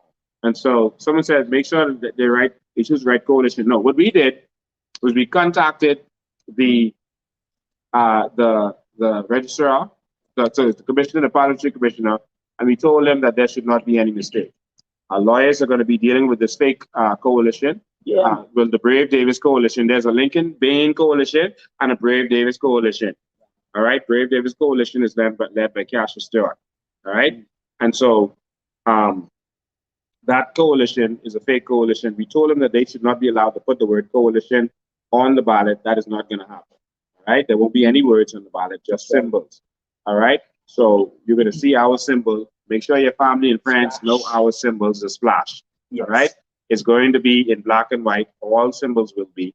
And so look out for the splash and the name. So you'll see Charmaine Adderley and the splash. All right. Charmaine Adderley in Golden Gates and the splash. In Yamacraw, you'll see Chad Rutherford and the splash. In Pinewood, Lincoln Bain and the splash. Yes. Ladies and gentlemen, we are doing this for love and nothing else. Many of our candidates and supporters have never been in politics before. We didn't do this to say anything negative about Wellington today. We didn't do this to bash Wellington, but we believe that we should be accountable. We endorsed someone, and we should let you know what happened. As a government, we will always tell you the truth about whatever happens in this country, good, the bad, or the ugly. If we make a mistake, we will tell you we made a mistake. We will tell you a mistake was made. Please, we apologize. Give us a chance. This is how we are rectifying it.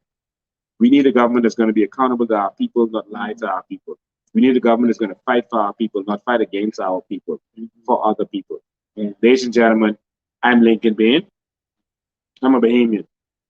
And I'm prepared to fight for Bahamians. That's right. I'm prepared to stand up for Bahamians.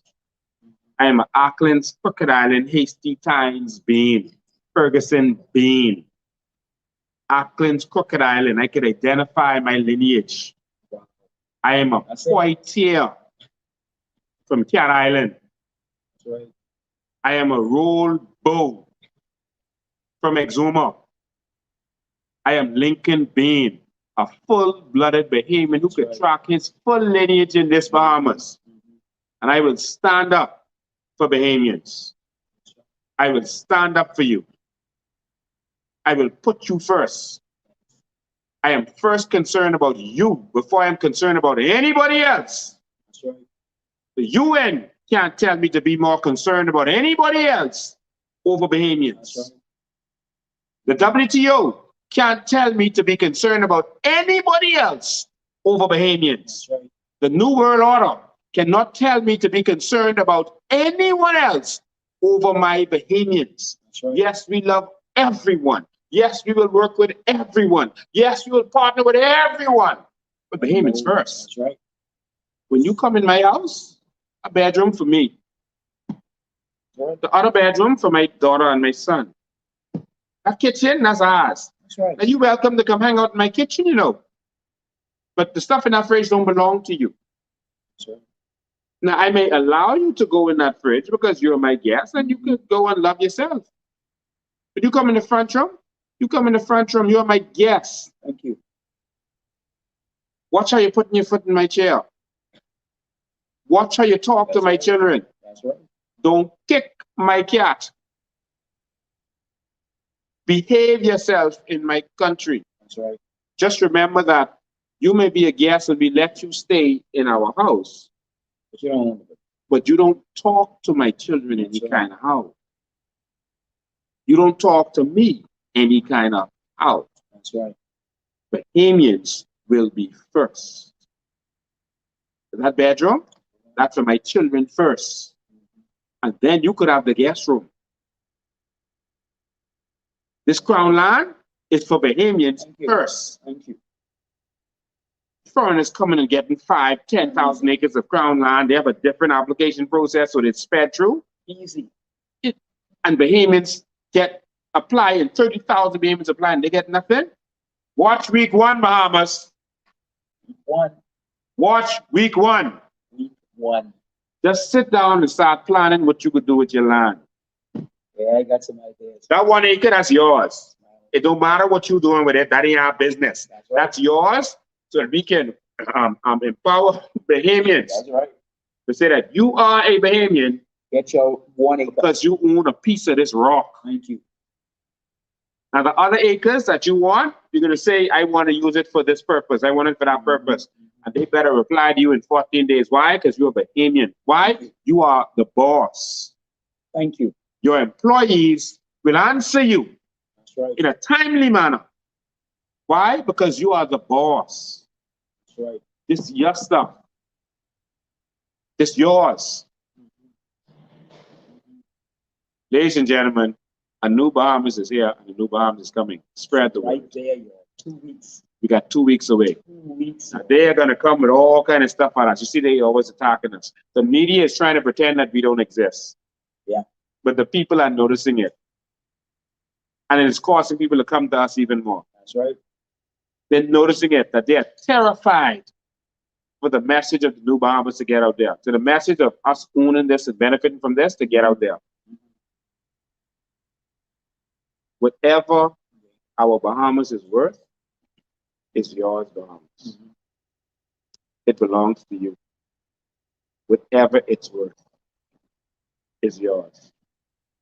I hope we answered your questions tonight. I want to end this with a prayer for our country. I want to end this one with a prayer. Because Bahamians all over this country are suffering and hurting, and they don't know their left from their right now. I get 60 to 70 requests, and sometimes up to 100 requests for people who need help with light bill, need help with rent, need food. People are hurting in this country. People are hurting. Some people don't know whether they're coming or going. But these politicians are building houses and getting rich. Cold. While we were locked down, they were building houses. I want to end this with a prayer for all of the people who are there fighting. I want you to pray for our organization.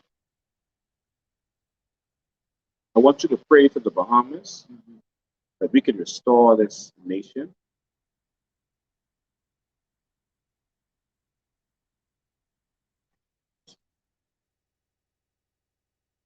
And I want you to pray for our brother, Wellington Roberts. That's right. Still our Bahamian brother. Yes. Yes. And he's going to get his checks and every benefit. Exactly. That's right. We're fighting for all Bahamians. That's right. Black, white, Chinese, PLP, F&M.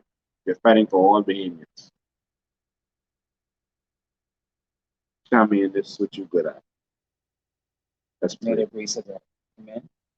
So Bahamas, I want to say to everybody now, like Lincoln said, it's amazing that I didn't plan to be here tonight to join this live, but I remember this morning the Lord putting in my spirit about the hurt that people are going through right now. And the thing that He rested on my heart to say to the Bahamian people even then was to tell you, to remind you He loves you, you know. And I think sometimes when you find yourself in difficult places, you wonder, is God hearing your prayer? Is God really listening to your hurt? Does He really know your pain? And I want to tell all of you all tonight, the candidate from St. Anne's told me that her heart was broken yesterday with what she heard from some people. And so I want to tell the Bahamas tonight to lift up your head. And that's the thing that God wrote in our national anthem, and I've been listening to that for years, but I want to tell all of y'all tonight, lift up your head. You hear me? We've been hurt. And so as we go to the throne of grace tonight, it's a throne of grace. That means we don't deserve it, but God has already provided it. And so whatever you may have been going through, whatever you may be going through, you're not alone. None of us can walk on our own. So tonight we're going to pray and believe God to touch our country, our people, and our brother Wellington tonight. So let's approach God tonight. Father, we come before your presence. We come before your holy throne in the name of your holy Son, Jesus. True, living, great, and awesome and mighty God, who have created us all. You said the earth is the Lord's and the fullness thereof, the world and they that dwell therein. Lord, even now, we ask you, Lord, to look upon the Commonwealth of the Bahamas right now. You know every home, you know the needs people have. Lord, some of those people are even sleeping in their cars. It's been difficult for so many people for so long. And God, sometimes the prayer is, God, where is the help? Where is the hope? Will God answer? Will you come through? And Lord, tonight I know you have given us a promise. You said, let the weak say, I am strong. And let the poor say, I am rich. Lord, so even now I ask you, Lord, to encourage the Bahamian people again. They've been weeping, they've been crying, they've been mourning. But Father, you promised that weeping may endure for a night, but you promise us that joy cometh in the morning. I ask for you to let the morning sun rise on the Bahama land right now. Father, we know we turned against you, you know. We put our backs to you. We went our own way. But Father, I thank you that you are God of mercy. You are God of grace. Morning by morning, new mercies we see. We have had a difficult time and season in this land. But I come to tell this difficult season and time that you promise that to everything there's a time and a season. Let the season of bondage be over. We lose the might of the living God right now to pull down every stronghold that has held the Bahamian people in poverty. And Father, I ask for your hand now to be stretched out over this Bahama land. And I want you to wipe out every work of the enemy that he has used to keep us in bondage. Open the eyes of the Bahamian people to know you promise in your word, Father. You said, blessed is that nation whose God is the Lord. And Father, you know we made a covenant with you in our constitution. So because of that covenant, we come to remind you, you promised that that nation who made you their God would be blessed. So tonight I call for that covenant to be awakened, and we lift it up before you and we remind you, Father, of your word. Now to all those homes and all those who are broken and who hurt and don't even have the strength to call upon you tonight, we speak peace to you. We press strength into you now. And we call for the coalition, even now our brother Wellington, God. Lord, let him, we even declare right now, you still our brother. I don't care where you try to go, you are brother. God has given us the grace to forgive because we go to God also for forgiveness. So I don't care what you're saying, bro, you will love. Father, we loose your love upon Wellington right now in Jesus' name. And we declare and decree that no weapon formed against this coalition shall prosper. We call for a season and a new day.